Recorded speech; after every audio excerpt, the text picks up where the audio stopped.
ഞാനും ഒരു ഭയങ്കര റാഗിങ്ങിന് ഇരയായ ഹെവി റാഗിങ്ങിന് ഇരയായ ഞാനിത് സിനിമ ചെയ്യാൻ അതും ഒരു കാരണം. ബെൽറ്റ് ഒക്കെ എടുത്ത് മുഖത്തടിക്കുക, എന്തെങ്കിലും ഉത്തരം പറഞ്ഞിട്ട് നേരെ താഴേക്ക് തള്ളുന്ന പോലെ. താഴെ വീണ് നമ്മൾ മരിച്ചു. അതുകൊണ്ട് തന്നെ എനിക്കിത് കുറച്ച് ആ ബ്രൂട്ടാലിറ്റി ഞാൻ കാണിച്ചിട്ടുണ്ട് ഭയങ്കരമായിട്ട്.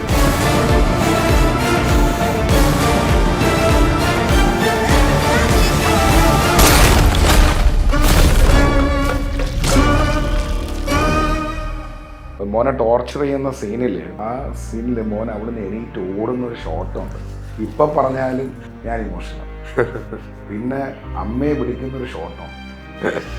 കാരണം ഞാനൊരു ബോർഡിംഗ് ബോയ് ആയിരുന്നു. ടോർച്ചർ എന്നൊക്കെ പറഞ്ഞാൽ ചിന്തിക്കാവുന്നതിന് അപ്പുറത്തെ ടോർച്ചറാണ് ഞാൻ അനുഭവിച്ചിട്ടുള്ളത്. എൻ്റെ അച്ഛൻ്റെ അച്ഛൻ അവിടെ വന്ന് കയറുകയും എൻ്റെ അവസ്ഥ കാണുകയും എൻ്റെ അച്ഛൻ്റെ അച്ഛൻ വിളിച്ച് എൻ്റെ അച്ഛനോട് പറയുകയാണ്, അസാധ്യമായിട്ടാണ് ചെയ്തിരിക്കുന്നത്. ഈ കൊച്ചു മോഹൻലാലായപ്പം ആ ലൊക്കേഷൻ നിങ്ങൾ എങ്ങനെ കണ്ടത്? അതിനുവേണ്ടി ഭയങ്കര ഫൈറ്റ് ആയിരുന്നു പ്രൊഡക്ഷൻ ആയിട്ട്. ആ ലൊക്കേഷൻ കേരളത്തിലുണ്ടോ? വൈ ഇന്ദ്രജിത്ത്? ബിക്കോസ് അയാളൊരു ഭയങ്കര കിടില ആക്ടറാണ്. പുള്ളിനെ അങ്ങോട്ട് ശരിക്കും അങ്ങോട്ട് യൂസ് ചെയ്യുന്നില്ല എന്ന് എനിക്ക് പേഴ്സണലി ഒരു ഓഡിയൻസ് എന്ന രീതിയിൽ തോന്നിയൊരു ആക്ടർ. ഞാൻ പുള്ളിയെ കാണാൻ പോകുന്ന സമയത്ത് ചേട്ടൻ ഇതിന് എന്താ ജോണർ? ത്രില്ലറാണ്, പോലീസ് സ്റ്റോറിയാണോ? അതേട്ടാ പോലീസ് സ്റ്റോറി. അയ്യോ ചോദിച്ചു ഞാൻ ചെയ്യത്തില്ല. അങ്ങനെയാണ് ചേട്ടൻ എന്നോട് ഫസ്റ്റ് പറഞ്ഞത്. ചിലപ്പോൾ നമ്മൾ വേറെ ആർട്ടിസ്റ്റോട് ഞാൻ കഥ പറയുമ്പോൾ തന്നാലും തന്നില്ലെങ്കിൽ അടുത്ത ഓപ്ഷൻ. പക്ഷെ സത്യസന്ധമായിട്ട് പറഞ്ഞാൽ ഇന്ദ്രജിത്തിനോട് പറയുമ്പോൾ ഞാൻ ഉള്ളിൽ ഞാൻ ഒരു വാശി ഇട്ടിട്ടാണ് പോയത്, എനിക്ക് ഡേറ്റ് തരണം. എനിക്ക് ഫസ്റ്റ് ചെറുതായിട്ടൊന്നും കിട്ടിയില്ല ഒരു കരയുന്ന ഒരു സീൻ. സാർ എനിക്ക് പറഞ്ഞു തന്നു, മോനെ ഒന്നുകൂടി ആയിക്കഴിഞ്ഞാൽ ഇതുപോലെ ചെയ്ത് കഴിഞ്ഞാൽ കിട്ടും എന്നൊക്കെ പറഞ്ഞു. സാറൊക്കെ ഭയങ്കര സപ്പോർട്ടാണ്. സെക്കൻഡ് ഹാഫിൽ കിടില പഞ്ച് ഡയലോഗുകളും ഫസ്റ്റ് ഹാഫിൽ അത് ഇല്ല. പുള്ളി ചോദിച്ചു ഇത് പറയണോ? ഞാൻ ചേട്ടൻ പറഞ്ഞാൽ ചിലപ്പോൾ കൈയടി കിട്ടും. പക്ഷെ തിയേറ്ററിൽ കൈയടിച്ചായിരുന്നു. ആ സീൻ വന്നപ്പോൾ കൈയടിച്ചപ്പോൾ പുള്ളിനെ നോക്കി. ഈ സിനിമ ചെയ്യേണ്ടതും ഞാനായിരുന്നില്ല. ഞാൻ നിനക്കൊരു PDF അയച്ചിട്ട് ഒന്ന് വായിച്ചു നോക്കും. ഭയങ്കര എനിക്ക് എന്റെ കണ്ണെന്ന് വെള്ളം ഭയങ്കരമായിട്ട് കൺട്രോൾ ചെയ്യാൻ പറ്റിയില്ല. ഇത് ആരെഴുതി ഇത്ര ക്രൂരമായിട്ട് എന്നൊക്കെ ഞാൻ പറഞ്ഞ പുള്ളിയോട്, ഇത് ഗംഭീര സിനിമയാണ്, നല്ല രീതിയിൽ ചെയ്ത അടിപൊളിയാവുന്ന സിനിമയാണെന്ന് പറഞ്ഞു. നമ്മളിപ്പോ ഒരുപാട് ത്രില്ലറുകൾ ഞാൻ കാണുന്നത് പല ലാംഗ്വേജസ്. പക്ഷെ സാധാരണ ത്രില്ലറുകളിൽ ഒരു റിവെഞ്ചോ അല്ലെങ്കിൽ ഒരു സൈക്കോ എന്തെങ്കിലും വേണം. പക്ഷെ ഇത് അവസാനം ഒരു സംഭവം ഉണ്ട്, ആ ടച്ച് ചെയ്യുന്ന ഒരു സമയം. അപ്പൊ അത് എന്നെ ഭയങ്കരമായിട്ട് ടച്ച് ചെയ്തു. അതുകൊണ്ട് തന്നെയാണ് ഞാനിത് എന്റെ ആദ്യ സിനിമയായി ചെയ്യണം. Be my guest.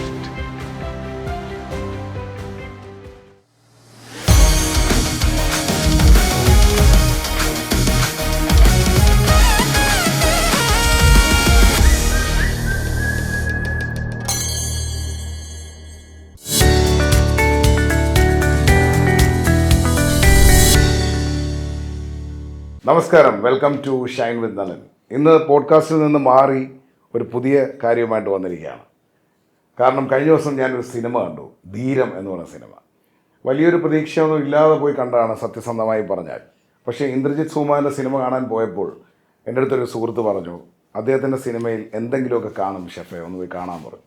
അങ്ങനെ പടം കാണുകയും അതിൽ വളരെ എക്സൈറ്റ്മെൻറ്റോടുകൂടി പുറത്തിറങ്ങി വന്ന് ആ തിയേറ്ററിൽ നിന്നുകൊണ്ട് തന്നെ ഞാനൊരു റിവ്യൂ ഇടുകയും അതിൻ്റെ സംവിധായകനും എന്നെ വിളിക്കുകയും എനിക്കൊരു താങ്ക് യു പറയുകയൊക്കെ ചെയ്തു. But because I owe that movie, ഒരു സാധാരണക്കാരൻ എന്ന രീതിയിൽ എനിക്ക് തോന്നി I have to be thankful for such a wonderful movie. കാരണം ആ സാധാരണക്കാരനായ ജിതൻ ഇന്ന് എന്നോടൊപ്പം ഈ വേദിയിലുണ്ട്. വെൽക്കം ജിതൻ. അതിനോടൊപ്പം തന്നെ ഒരു കഥാപാത്രത്തിനെ കൂടെ ഞാൻ പരിചയപ്പെടുത്താം. ആ സിനിമ കണ്ടു, ഒരുപാട് പുതുമുഖങ്ങളെ കണ്ടു, നല്ല ഫേസസ് ആയിരുന്നു. പക്ഷേ ആ സിനിമ കണ്ട് ഇറങ്ങിയ സമയത്ത് എൻ്റെ മനസ്സിൽ ഒരാളും കൂടെ കൂടി. ആ സിനിമയിൽ നിർമ്മൽ എന്ന കഥാപാത്രം ചെയ്ത ഒരു കൊച്ചു പയ്യൻ അസാധ്യമായി എന്നെ ഇൻഫ്ലുവൻസ് ചെയ്തു. ആ സഹോദരന്, ആ സുഹൃത്തിന്, ഇല്ലേ ആ കൊച്ചു മെടുക്കന് വേണ്ടി ഡെഡിക്കേറ്റ് ചെയ്യാണ് എൻ്റെ ഈ എപ്പിസോഡ്. പേര് Bhagat. And here I welcome Nirmal. എന്നെ അറിയൂ? ഞാൻ റിവ്യൂ കണ്ടിരുന്നു, അല്ലാണ്ട് ഞാൻ കണ്ടില്ല. ഇതെങ്ങനെ കണ്ടെത്തി? അല്ലെ, ഞങ്ങളൊരു ഓഡിഷൻ വെച്ചായിരുന്നു. നിങ്ങള് ആക്ട് ലാബ് ഇല്ലേ കൊച്ചിൻ, ആക്ട് ലാബിന്റെ ഇതിൽ തന്നെയാണ് നമ്മൾ ഓഡിഷൻ വെച്ചത്. ഇയാളുടെ ഫസ്റ്റ് മൂവിയാണ്? എന്റെ ഫസ്റ്റ് മൂവിയാണ്, പുള്ളിയുടെയും ഫസ്റ്റ് മൂവിയാണ്. എങ്ങനെ ഈ കഥാപാത്രത്തിന് എങ്ങനെ ഇത് ചവിട്ടി കൂട്ടിയത്? സാറ് പറഞ്ഞു, കൊടുത്തു. ആണല്ലേ? സ്കൂളിലൊക്കെ അഭിനയിക്കുകയൊക്കെ ചെയ്യുമോ? സ്കൂളിൽ ഞാൻ ഡ്രാമ ചെയ്യാറുണ്ട്, കുറച്ച് ദിവസം മുമ്പേ ചെയ്തിട്ടുണ്ട്. അതിന് ഫസ്റ്റ് കിട്ടിയിട്ടുണ്ട്. ഇതിനകത്ത് ആ സ്ത്രൈണതയൊക്കെ കൊണ്ടുവന്ന് ഞങ്ങൾ ഒരുപാട് ടെൻഷനൊക്കെ എടുപ്പിച്ചോളാമല്ലോ. ടെൻഷൻ ഉണ്ടായിരുന്നോ? അത് ഫസ്റ്റ് സീനൊക്കെ ചെയ്യുമ്പോഴേക്ക് ടെൻഷൻ ഉണ്ടായിരുന്നു. പിന്നെ ചെയ്ത് ഇവരൊക്കെ നല്ല സപ്പോർട്ട് ആയിരുന്നു. പിന്നെ അതിന്റെ ടെൻഷനൊക്കെ പോയി. ഇതിനെ അഭിനയിച്ച് കാണിച്ചു തരുമായിരുന്നു സാറ്? ചെറിയ സീനൊക്കെ കിട്ടാണ്ടാകുമ്പോൾ സാറ് നല്ലോണം ചെയ്ത് കാണിച്ചു തരും. ഇതൊരു നടനും കൂടെ ആയിരിക്കുന്നത്. വളരെ ബ്രില്യൻ്റ് ആയിട്ട്. എങ്ങനെ ഉണ്ടായിരുന്നു ധീരം എന്ന് പറഞ്ഞാൽ ഫസ്റ്റ് മൂവിയുടെ എക്സ്പീരിയൻസ് എങ്ങനെ ഉണ്ടായിരുന്നു? ധീരം എന്ന് പറയുന്ന മൂവിന്റെ വലിയൊരു എക്സ്പീരിയൻസ് ആണ്. കാരണം ഞാൻ കുറെ ഷോർട്ട് ഫിലിംസ്, ഞാൻ സിനിമയിലൊന്നും വർക്ക് ചെയ്തിട്ടില്ല, ഞാൻ സ്വന്തമായി ഷോർട്ട് ഫിലിംസ് ചെയ്തിട്ട് അങ്ങനെയാണ് വന്നത്. അപ്പോൾ എന്നെ സംബന്ധിച്ചോളം ധീരം എന്ന് പറയുമ്പോൾ ഞാൻ ചെയ്യുന്ന ഷോർട്ട് ഫിലിമിന്റെ അതേ പ്രോസസ്സ് തന്നെയാണ് സിനിമയിലും കൊടുത്തത്. ആകെ ഒരു വ്യത്യാസം എന്ന് വെച്ചാൽ ഇവിടുത്തെ ക്രൂ വലുതായിരിക്കും, ടൈം ഡ്യൂറേഷൻ വലുതായിരിക്കും, വലിയ ക്യാൻവാസ് ആണ്. പക്ഷെ നമ്മളിടുന്ന പ്രോസസ്സ് സെയിം തന്നെയാണ്. മനസ്സിലായി. അപ്പോൾ എനിക്ക് ഇന്ദ്രജിത്ത്, അജു വർഗീസ്, രഞ്ജി പണിക്കറിനെ പോലത്തെ വലിയ സീനിയർ ആക്ടേഴ്സ്, പിന്നെ അതിലെ സസ്പെൻസിൽ വരുന്ന ആക്ടർ, അതൊക്കെ ഭയങ്കര ഗംഭീര ആക്ടറാണ്. അപ്പൊ അങ്ങനെയുള്ള ആളുകളെയൊക്കെ എനിക്ക് വെച്ച് ഡയറക്റ്റ് ചെയ്യാൻ പറയുമ്പോൾ ഭയങ്കര ദൈവത്തിനോട് നന്ദി. Very true. പക്ഷെ എങ്കിലും താങ്കളൊരു ഫസ്റ്റ് മൂവിയിൽ ഇത്രയും കോൺഫിഡൻസോട് കൂടി അവരെങ്ങനെ ഡേറ്റ് തന്നു? അത് മേ ബി എൻ്റെ നെറേഷൻ ആയിരിക്കാം. അത് എല്ലാവരും പറയാറുണ്ട്. ഞാൻ സിനിമ എടുക്കുന്ന രീതിയിൽ തന്നെ നെറേറ്റ് ചെയ്യാറ്. അപ്പോൾ എനിക്ക് ആ സ്ക്രിപ്റ്റ് എങ്ങനെയാണോ ഞാൻ ഷൂട്ട് ചെയ്യുക അതേ രീതിയിൽ തന്നെ ഞാൻ നെറേറ്റ് ചെയ്തത്. വൈ ഇന്ദ്രജിത്ത്? ബിക്കോസ് അയാളൊരു ഭയങ്കര കിടില ആക്ടറാണ്. അപ്പോൾ ഞാൻ വിശ്വസിക്കുന്ന he's A very under rated actor. മലയാളത്തിൽ ഇതൊന്നും അല്ല, പുള്ളി ഒരുപാട് നല്ല കഥാപാത്രങ്ങൾ ചെയ്തിട്ടുണ്ട്. ഇപ്പം പാപ്പച്ചി ആയാലും വട്ട് ജയൻ ആയാലും അങ്ങനെ ഒരുപാട് നല്ല ക്യാരക്ടേഴ്സ് ചെയ്തിട്ടുണ്ട്. പക്ഷെ പുള്ളീനെ അങ്ങോട്ട് ശരിക്കും അങ്ങോട്ട് യൂസ് ചെയ്യുന്നില്ല എന്ന് എനിക്ക് പേഴ്സണലി ഒരു ഓഡിയൻസ് എന്ന രീതിയിൽ തോന്നിയ ഒരു ആക്ടറാണ്. അപ്പോൾ പിന്നെ എൻ്റെ സിനിമക്ക് അയാൾ കറക്റ്റായെന്ന് എനിക്കൊരു ജഡ്ജ്മെന്റ് ഉണ്ടായിരുന്നു. സ്ക്രിപ്റ്റ് എഴുതുമ്പോഴേ ഇന്ദ്രനെ മനസ്സിൽ കണ്ടു. ഇത് ആക്ച്വലി എൻ്റെ സ്ക്രിപ്റ്റ് അല്ല, ഇത് ഒരേ മുഖം എന്നൊക്കെ പറഞ്ഞ സിനിമ എഴുതിയ ദീപു എസ് നായർ, സന്ദീപ് സദാനന്ദൻ അവരുടെ സ്ക്രിപ്റ്റാണ്. ഈ സിനിമ ചെയ്യേണ്ടതും ഞാനായിരുന്നില്ല. ഞാൻ എഴുതിയ ഒരു കഥ ദീപുവിനോട് ഒന്ന് തിരക്കഥയിലൊന്ന് ഹെൽപ്പ് ചെയ്യാൻ വേണ്ടിയിട്ട് അങ്ങനെ പരിചയപ്പെട്ടാണ്. ഞങ്ങൾ നല്ല സൗഹൃദമായി. ഇപ്പൊ പുള്ളിയുടെ കഥകളൊക്കെ എനിക്ക് അയച്ചു തരും, ഞാൻ വായിക്കും, അഭിപ്രായങ്ങൾ പറയും, അങ്ങോട്ടും ഇങ്ങോട്ടും ഭയങ്കരമായിട്ട് നമ്മൾ ഷെയർ ചെയ്യാറുണ്ടായിരുന്നു. ഒരു ദിവസം ഞാനിങ്ങനെ കൊച്ചിൻ ഒരു ഹോട്ടലിൽ ഇരിക്കുന്ന സമയത്ത് എന്നെ രാവിലെ വിളിച്ചിട്ട് പറഞ്ഞു, എടാ ഞാൻ നിനക്കൊരു PDF അയച്ചിട്ട് ഒന്ന് വായിച്ചു നോക്കുമെന്ന് പറഞ്ഞു. ഞാൻ ഒറ്റയ്ക്ക് റൂമിലിരുന്ന് അതങ്ങോട്ട് വായിച്ചു കഴിഞ്ഞപ്പോൾ എനിക്ക് ഭയങ്കരമായിട്ട് ഇമോഷണലായി. ഭയങ്കരമായിട്ട് എനിക്ക് എൻ്റെ കണ്ണിന്ന് വെള്ളം ഭയങ്കരമായിട്ട് കൺട്രോൾ ചെയ്യാൻ പറ്റിയില്ല.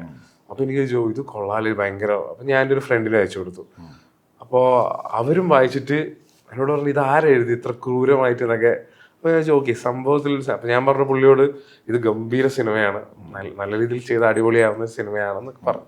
അത് പക്ഷെ മറ്റൊരു ഡയറക്ടർക്ക് വേണ്ടി എഴുതിയാണ്. പക്ഷെ എൻ്റെ ഉള്ളിൽ എവിടെയോ ഇങ്ങനത്തെ ഒരു കഥ കിട്ടിയാൽ അടിപൊളിയായിരിക്കും എന്നുള്ളൊരു സാധനം ഉണ്ടായിരുന്നു. പിന്നെ ഞങ്ങൾ കുറേ ഷോർട്ട് ഫിലിംസ് ഒരുമിച്ച് ചെയ്തു. ദീപുവിൻ്റെ ഒരു കൺകെട്ട് എന്ന് പറയുന്ന ഒരു ഷോർട്ട് ഫിലിം ലിയോണലി ഷോയൊക്കെ അഭിനയിച്ച് ഞാനാണ് ഡയറക്റ്റ് ചെയ്തത്. അപ്പോൾ അത് പുള്ളിക്ക് എൻ്റെ മേക്കിംഗ് ഇഷ്ടമായ സമയത്ത് പിന്നെ പുള്ളി എന്നോട് പറഞ്ഞു നിനക്ക് ഈ സബ്ജക്റ്റ് താല്പര്യമുണ്ടോ എന്ന് ചോദിച്ചു. അങ്ങനെ അത് വളരെ അപ്പൊ എനിക്ക് അന്ന് മുതൽ ഞാൻ ആ സബ്ജക്റ്റിലായിരുന്നു. ഞങ്ങൾ അങ്ങോട്ടും ഇങ്ങോട്ടും കുറച്ച് കറക്ഷൻസ് ഒക്കെ അങ്ങോട്ടും ഇങ്ങോട്ടും ഉണ്ടായിരുന്നു. പക്ഷെ അതില് ഉള്ളിലൊരു സാധനം ഉണ്ടല്ലോ ആ സിനിമ അവസാനം പറയുന്നത്. അപ്പൊ അതാണ് നമ്മളിപ്പോ ഒരുപാട് ത്രില്ലറുകൾ ഞാൻ കാണുന്നത് പല ലാംഗ്വേജസിലും. പക്ഷെ സാധാരണ ത്രില്ലറുകളിൽ ഒരു റിവെഞ്ചോ അല്ലെങ്കിൽ ഒരു സൈക്കോ എന്തെങ്കിലും വേണം. പക്ഷെ ഇത് അവസാനം ഒരു സംഭവം ഉണ്ട്, ആ ടച്ച് ചെയ്യുന്ന ഒരു സംഭവം. അപ്പൊ അത് എന്നെ ഭയങ്കരമായിട്ട് ടച്ച് ചെയ്തു. അതുകൊണ്ട് തന്നെയാണ് ഞാനിത് എൻ്റെ ആദ്യ സിനിമയായി ചെയ്യണമെന്ന് വിചാരിച്ചത്. ആ റൈറ്റർ ആക്ച്വലി ഭയങ്കര ബ്യൂട്ടിഫുള്ളി അത് നറേറ്റ് ചെയ്ത് എൻഡ് ചെയ്യുന്നത്. കാരണം ആ പടം കണ്ട് ഇറങ്ങുമ്പം കിട്ടുന്നൊരു ഫീലുണ്ട്, അത് പോയി കാണണം. കാരണം ആ പടം കണ്ടിറങ്ങുമ്പോൾ ഒരു സാധാരണ ത്രില്ലർ കാണുമ്പോൾ നമുക്കൊരു റിവെഞ്ച്നെസ് ഫിനിഷ് ചെയ്തൊരു ഫീൽ കാണും, ഇല്ലെങ്കിൽ എന്തെങ്കിലുമൊക്കെ ഒരു തീർത്തു എന്ന് പറയുന്നൊരു ഫീൽ. പക്ഷേ ഇത് ഇങ്ങനെയും സംഭവിക്കാം, ഇങ്ങനെയും ആവാം, പലരുടെ സ്റ്റോറിയിൽ നിന്നുകൊണ്ട് പലരുടെ പേഴ്സ്പെക്റ്റീവിൽ നിന്നുകൊണ്ട് ആ സ്ക്രിപ്റ്റ് കാണാൻ കഴിഞ്ഞത് ഒരു ഭയങ്കര ഭാഗ്യമാണ്. ധീരം എന്നുള്ള സിനിമ ബേസിക്കലി ഇപ്പം വളരെ വലിയ സിനിമകൾ ഇറങ്ങി നിൽക്കുന്ന സമയം നമുക്ക് തിയേറ്ററുകൾ തൂത്തുമായിരുന്നു. അപ്പോൾ എൻ്റെ അടുത്ത് തിയേറ്റർ ഓണർ, തിയേറ്റേഴ്സുമായിട്ട് എനിക്ക് നല്ല ബന്ധമുണ്ട്. പറഞ്ഞു പക്ഷെ ഇപ്പോൾ ആദ്യം 10 വരെ ഉള്ളായിരുന്നു, ഇപ്പോൾ 50 ഇപ്പോൾ 100 അങ്ങനെ ജനങ്ങൾ കയറി വരുന്നുണ്ടെന്നാണ്. അപ്പം അത് ആക്ച്വലി നമ്മൾ ആക്ച്വലി ആദ്യം സിനിമ അനൗൺസ് ചെയ്യുന്ന സമയത്ത് മമ്മൂക്കയുടെ സിനിമ 28-ാം തീയതി ആയിരുന്നു കളങ്കാവ്. നമ്മൾ 5 നെക്സ്റ്റ് ഒരു വീക്ക് തള്ളിയിട്ടാണ് നമ്മൾ ഇറങ്ങി. പിന്നെ മമ്മൂക്കയുടെ സിനിമ അത് മാറ്റി ജനുവരിയിലേക്കായിട്ട് അവർ മാറ്റി. അപ്പോൾ ഓക്കെ പെട്ടെന്നാണ് ഒരു ദിവസം നമ്മുടെ സിനിമയുടെ 2 ദിവസം മുമ്പായിട്ടാണ് പുള്ളി അനൗൺസ് ചെയ്തത് 5-ാം തീയതിയാണ്. നമ്മളാണെങ്കിൽ ഫുൾ സിനിമയുടെ മാർക്കറ്റിംഗ്, നമ്മൾ ചെറിയ സിനിമയാണല്ലോ, പ്രൊഡക്ഷൻ അത്ര വലിയ ബാനർ ഒന്നുമല്ല. അപ്പൊ അത് കാരണം നമ്മൾ ഓൾറെഡി ഒരു പ്രോസസ്സിൽ പോകുന്നതാണ്. അപ്പൊ അവിടുന്ന് ഹോൾഡ് ചെയ്ത് പിന്നെ വീണ്ടും ഒരു മാർക്കറ്റിംഗ് ചെയ്യാന്ന് പറയുന്നത് പ്രൊഡക്ഷനെ സംബന്ധിച്ചോളം ഭയങ്കര നമ്മൾ വലിയ റിസ്ക് ആണ് എടുത്തത്. അത് കാരണം തന്നെ ഇപ്പം മമ്മൂക്കയെ പോലത്തെ ഒരു മഹാനടന്റെ സിനിമ അതും ഒരുപാട് ഗ്യാപ്പിന് ശേഷം വരുമ്പോന്ന് പറയുമ്പോൾ ഇപ്പൊ ഞാനായാലും പോലും ഫസ്റ്റ് മമ്മൂക്കയുടെ പടേ ടു ബി ഫ്രാങ്ക് കാണത്തുള്ളൂ. അപ്പൊ അതിന്റെ ഒരു പ്രശ്നം ഉണ്ടായിരുന്നു സത്യം പറഞ്ഞാൽ നമ്മുടെ ഇനീഷ്യൽ 2-3 ദിവസത്തില്. പക്ഷെ പിന്നെയാണ് ആ സിനിമയിനിടയിലും നമ്മുടെ സിനിമ ഉണ്ടെന്ന് കുറെ ആളുകൾ കണ്ട് മൗത്ത് പബ്ലിസിറ്റിയിലൂടെയാണ് നമ്മുടെ സിനിമ ഇപ്പൊ അത്യാവശ്യം ആളുകൾ അറിഞ്ഞ് കയറി കണ്ടവർക്കൊക്കെ ഒരു നല്ല സിനിമയായി തോന്നുന്നുണ്ട്, തീർച്ചയായിട്ടും വിളിച്ചു പറയുന്നുണ്ട്. അപ്പൊ അതിൽ സന്തോഷം. ഈ ചേട്ടൻ പറഞ്ഞ പോലെ തിയേറ്ററിലുള്ള ഒരുപാട് ആൾക്കാർ പറയുന്നുണ്ട് ആദ്യം നല്ല സിനിമയാണ്, പക്ഷെ അധികം ആളില്ല, കാരണം അപ്പുറം വലിയൊരു സിനിമ നിൽക്കുക. പക്ഷെ ഇപ്പം ഇന്നലെയൊക്കെ കുറെ ഷോസ് ഒക്കെ ഹൗസ്ഫുൾ ആണ്. അപ്പോൾ അങ്ങനെ ചില തിയേറ്ററിൽ നിന്നൊക്കെ കൈയൊക്കെ അടിക്കുന്നുണ്ട് എന്നൊക്കെ പറഞ്ഞു. എന്നെ സംബന്ധിച്ചിടത്തോളം അത് കണ്ട് ഇറങ്ങുന്ന മൊമെന്റിലാണ് എൻ്റെ കൂടെയുള്ള ടീം പറഞ്ഞത്, ഷെഫെ നമുക്കിത് എന്തെങ്കിലും ഒന്ന് ചെയ്യണം. അപ്പോൾ എനിക്ക് ജിതിനെ അറിയില്ല, എനിക്ക് ഭഗത്തിന് നമുക്കറിയില്ല. പൊതുവേ എനിക്ക് ഇൻഡസ്ട്രിയിൽ എല്ലാവരെയും അറിയാം. അങ്ങനെ എനിക്ക് ഒരു സുഹൃത്ത് മെസ്സേജ് അയച്ചു, എൻ്റെ സുഹൃത്താണ് ജിതിൻ, അപ്പം ജിതിന് വേണ്ടി ചെയ്തതിൽ ഒരുപാട് സന്തോഷം. അപ്പം ഞാൻ പറഞ്ഞത് ജിതിന് വേണ്ടി അല്ല ഞാൻ ചെയ്തത്, ഇത് നിർമ്മൽ എന്ന് പറയുന്നൊരു കഥാപാത്രം വരികയാണ്, അതൊരു ആൺകുട്ടിയാണ്. അവൻ അഭിനയിച്ച് തെളിയിപ്പിച്ച മുഹൂർത്തങ്ങളിൽ സത്യം പറഞ്ഞാൽ അതിലെ ആ ഒരു മോനെ ടോർച്ചർ ചെയ്യുന്ന സീനിൽ മോൻ, അത് സിനിമ കാണണം, ഞാനത് സ്പോയിലറായിട്ട് പറയുന്നത്, പക്ഷേ ആ സീനിൽ മോൻ അവിടുന്ന് എണീറ്റ് ഓടുന്നൊരു ഷോട്ടുണ്ട്. ഇപ്പം പറഞ്ഞാലും ഭഗത്തൻ്റെ ഫ്രണ്ടിൽ ഇരിക്കുന്നെങ്കിലും ഞാൻ ഇമോഷണലാണ്. പിന്നെ അമ്മയെ വിളിക്കുന്നൊരു ഷോട്ടുണ്ട്, അത് ഈ സൗണ്ടിലാണ് ഡബ് ചെയ്തിരിക്കുന്നത്. കാരണം ഞാനൊരു ബോർഡിംഗ് ബോയ് ആയിരുന്നു, മനസ്സിലായില്ലേ. സ്വാഭാവികമായിട്ടും എൻ്റെ നിലവിളികൾ കേൾക്കാൻ എൻ്റെ അച്ഛനും അമ്മയ്ക്കും പറ്റിയിട്ടില്ല. ഒന്ന്, അച്ഛനും അമ്മയോട് സംസാരിക്കാനുള്ള ഓപ്ഷൻസ് വളരെ കുറവായിരുന്നു എനിക്ക്. ഒന്ന്. രണ്ട്, ഞാൻ ബോർഡിംഗ് പോലത്തെ ഒരു സ്ഥലത്താണ് ഇരുന്നത്. ടോർച്ചർ എന്നൊക്കെ പറഞ്ഞാൽ ചിന്തിക്കാവുന്നതിനപ്പുറത്തെ ടോർച്ചറാണ് ഞാൻ അനുഭവിച്ചിട്ടുള്ളത്. ഇങ്ങനെ അല്ലെങ്കിലും വേറെ രീതിയിൽ. അപ്പം ഞാൻ ഇരുന്നിട്ട് ഈ വിളിച്ചിട്ട് എനിക്ക് പറ്റത്തില്ല കൊണ്ടുപോകും. അപ്പം നമ്മൾ വെക്കേഷന് പോകുന്ന സമയത്ത് നമ്മളടുത്ത് പറയും, അവിടെ നീ പോയി വിളമ്പിയിട്ട് വന്നു കഴിഞ്ഞാൽ നീ തിരിച്ച് ഇങ്ങോട്ട് വേണം വരാൻ, ഇവിടെ എടുത്തിട്ട് അടിക്കും. അപ്പോൾ നമ്മൾ പറയത്തില്ല, നമ്മൾ തിരിച്ചിങ്ങോട്ടല്ലേ ഇവിടുന്ന്, മോന് പറഞ്ഞ മനസ്സില്ല. അപ്പോൾ നമ്മൾ പറയാണ്ടാണ് കുട്ടി. അങ്ങനെ എൻ്റെ അച്ഛൻ്റെ അച്ഛൻ അവിടെ വന്ന് കയറുകയും എൻ്റെ അവസ്ഥ കാണുകയും എൻ്റെ അച്ഛൻ്റെ അച്ഛൻ വിളിച്ച് എൻ്റെ അച്ഛനോട് പറയുകയാണ്, നിങ്ങളിപ്പോഴേ മോനെ കൊണ്ടുപോയിക്കണം, മൂത്ത മോനാണല്ലോ, ഇല്ലെങ്കിൽ നീ അവനെ മറന്നേക്കണം എന്ന് പറഞ്ഞു. അങ്ങനെയാണ് എൻ്റെ അച്ഛൻ എന്നെ ഇവിടുന്ന് ഗൾഫിലേക്ക് കൊണ്ടുപോകുന്നത്. മോന് പറഞ്ഞ മനസ്സിലായി. ഇതെല്ലാം കയറി കണക്റ്റ് ആവും. ഇതൊന്നും ഞാൻ എൻ്റെ കൂടെ ഉള്ളവരായിരുന്നു പറഞ്ഞിട്ടില്ല. അപ്പോൾ ഇത് മോൻ്റെ ആ കോള് കാണുമ്പോൾ പിന്നെ അങ്ങോട്ട് കംപ്ലീറ്റ് ഒരു ലോൺലിനെസ്, ഒരു ഒറ്റപ്പെടൽ അസാധ്യമായിട്ടാണ് ചെയ്തിരിക്കുന്നത് കേട്ടോ. അതിൻ്റെ ബിഗ് സല്യൂട്ടുണ്ട് ഷെഫിൻ്റെ വക. ഫാമിലിയായിട്ട് എൻ്റെ റെസ്റ്റോറൻറ്റിൽ വന്ന് ഭക്ഷണം കഴിക്കണം, അതും ഞാൻ കോംപ്ലിമെൻറ്റ് ചെയ്തിരിക്കുകയാണ് കേട്ടോ. അത് താങ്കൾക്ക് സ്പെഷ്യലി. ഇതൊക്കെയാണ് എൻ്റെ ചെറിയ അവാർഡുകൾ. അപ്പോൾ എങ്ങനെയായിരുന്നു ഇതിനെ കൺസീവ് ചെയ്തത്, എങ്ങനെയാണ് ഈ സ്റ്റോറിയൊക്കെ കേട്ടപ്പം? കാരണം ഇതിനകത്തൊരു ബേസിക്കലി വേറൊരു ക്യാരക്ടറാണല്ലോ, ഒരു മെയിലും അല്ലേ, ഒരു ട്രാൻസ്ജെൻഡർ ക്യാരക്ടറായിട്ടാണല്ലോ പിടിച്ചേക്കുന്നത്. അപ്പോൾ ഇതിനെങ്ങനെയാണ് മോൻ പ്രോസസ്സ് ചെയ്തത്? ഇത് ഓഡീഷൻ ചെയ്യുമ്പോൾ ഇങ്ങനത്തെ ഒരു സീൻ ചെയ്യിപ്പിച്ചിട്ടുണ്ടായിരുന്നു സാറ്. ഒരു ലോൺലി ആയിട്ടുള്ള ഒരാൾ, ഒരു ഗേളിഷായ ബോയ് സാർ ചെയ്യിപ്പിച്ചിട്ടുണ്ടായിരുന്നു ഓഡീഷന്. അപ്പോഴേ എനിക്ക് ചെറിയ ഡൗട്ട് തോന്നി, ഇങ്ങനത്തെ ഒരു ക്യാരക്ടറാണ്. തീയനി പിന്നെ സെറ്റിൽ ചെന്ന് സാറ് പറഞ്ഞ പോലെ ഞാൻ ചെയ്ത് കൊടുത്ത്. എങ്ങനെ വന്നെന്ന് എനിക്കറിയൂടെ. അല്ലേ, ലാലേട്ടൻ പറഞ്ഞ ഇതൊക്കെ അങ്ങ് സംഭവിക്കുകയാണ്. അപ്പോൾ ഏതോ ഒരു അദൃശ്യ ശക്തി എൻ്റെ ഉള്ളിൽ കയറി ആണോ, കൊച്ചു മോഹൻലാലായോ ഇപ്പം. സ്കൂളിലെ ടീച്ചേഴ്സും ഒക്കെ കണ്ടോ ഈ സിനിമ? കണ്ടോ? അതെനിക്ക് അറിഞ്ഞൂടെ. ശരി, ഞാൻ കാണാനൊക്കെ പറഞ്ഞിട്ടുണ്ട് കുറെ പേരോട്. ഈ ഇതിന്റെ ഫിലിം ഇറങ്ങിയ ശേഷം പിന്നെ സ്കൂളിൽ പോകാൻ പറ്റിയിട്ടില്ല. അപ്പം എന്താണ് അവസ്ഥ എന്ന് പറഞ്ഞൂടാ. പോയി കഴിഞ്ഞാൽ മനസ്സിലാവും. പ്രൊമോഷൻസിന്റെ കാര്യങ്ങളായിട്ട് ബിസി ആണോ? പുതിയ കോൾസ് ഒക്കെ എവിടെന്നെങ്കിലും ഒക്കെ വന്നോ? ഞാനിപ്പോ ഒരു ഓഡീഷൻ പോകുന്നുണ്ടായിരുന്നു കുറച്ച് ദിവസം മുമ്പ്, ഫിലിം ഇറങ്ങുന്ന മുമ്പ്. അപ്പൊ അതിന് സെലക്ട് ആയിട്ടുണ്ട്. അപ്പൊ ഫുൾ ഡീറ്റെയിൽസ് ഒക്കെ അറിഞ്ഞൂടാ. അടിപൊളി. ഇതിനൊരു അഭിലാഷ് പിള്ള ഒരു പയ്യനെ തപ്പി നടക്കുന്നത് ഞാൻ ഇങ്ങനെ കേട്ടായിരുന്നു. അഭിലാഷിനടുത്ത് ഞാൻ പറയുന്നുണ്ട്, ഞാനൊരു അസാധ്യ കഥാപാത്രത്തിനെ കണ്ടെത്തിയെന്ന്. സൂപ്പർ കഥാപാത്രമല്ലേ?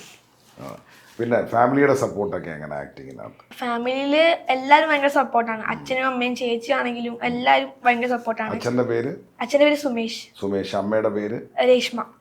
ചേച്ചി വിഷ്ണുപ്രിയ. അവരോടൊക്കെ എന്താണ് പറയുള്ളത്? ജനങ്ങളോടൊക്കെ എന്താ പറയാനുള്ളത്? ക്യാമറ നോക്കി പറഞ്ഞു. ജനങ്ങളോട് പറയാനുള്ളത്, എല്ലാരും ഫിലിം കാണാം. ഞാനൊരു പുതുമുഖാണ്. എല്ലാരും ഈ ഫിലിമിൽ അധികം എല്ലാരും പുതുമുഖാണ്.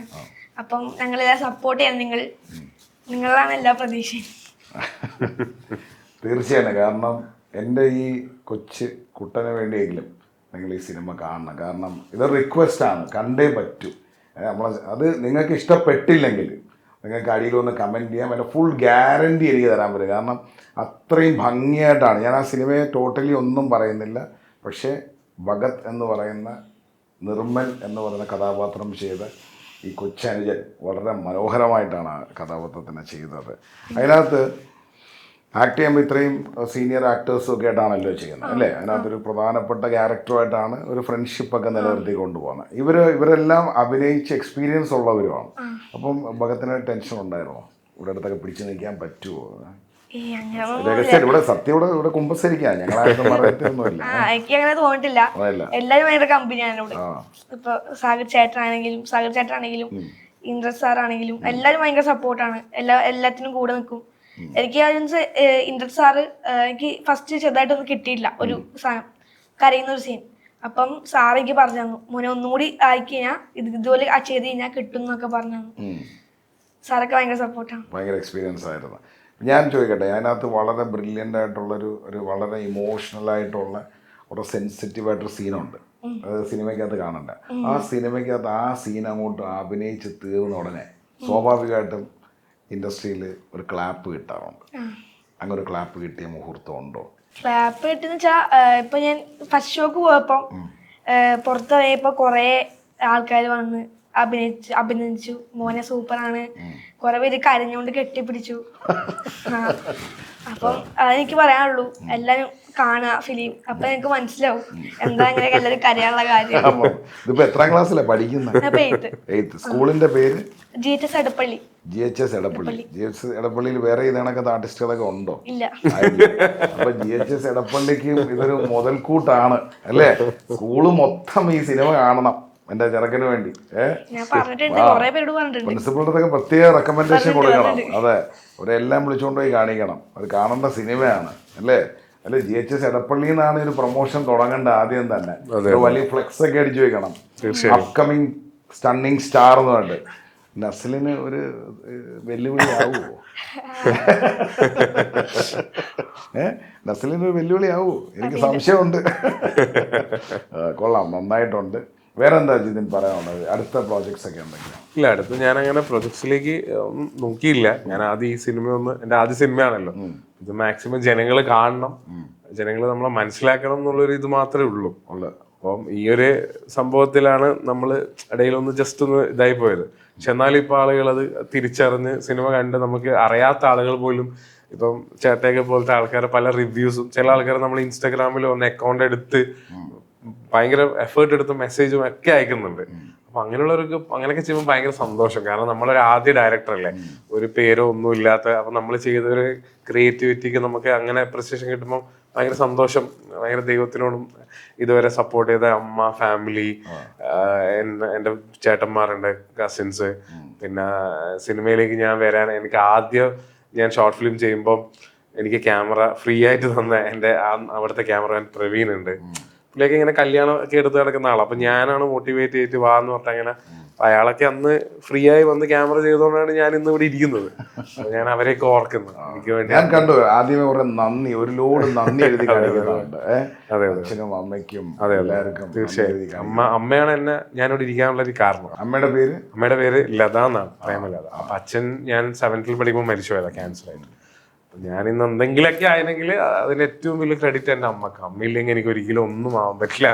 അമ്മയാണ് എൻ്റെ ഏറ്റവും വലിയ സ്ട്രെങ്ത്, ഏറ്റവും വലിയ വീക്ക്നെസ്. അമ്മയല്ല, ഞാൻ ഇതിൻ്റെ അടുത്ത് എത്തിയാണ്. ഞങ്ങളെല്ലാം അമ്മ മക്കളാണ്.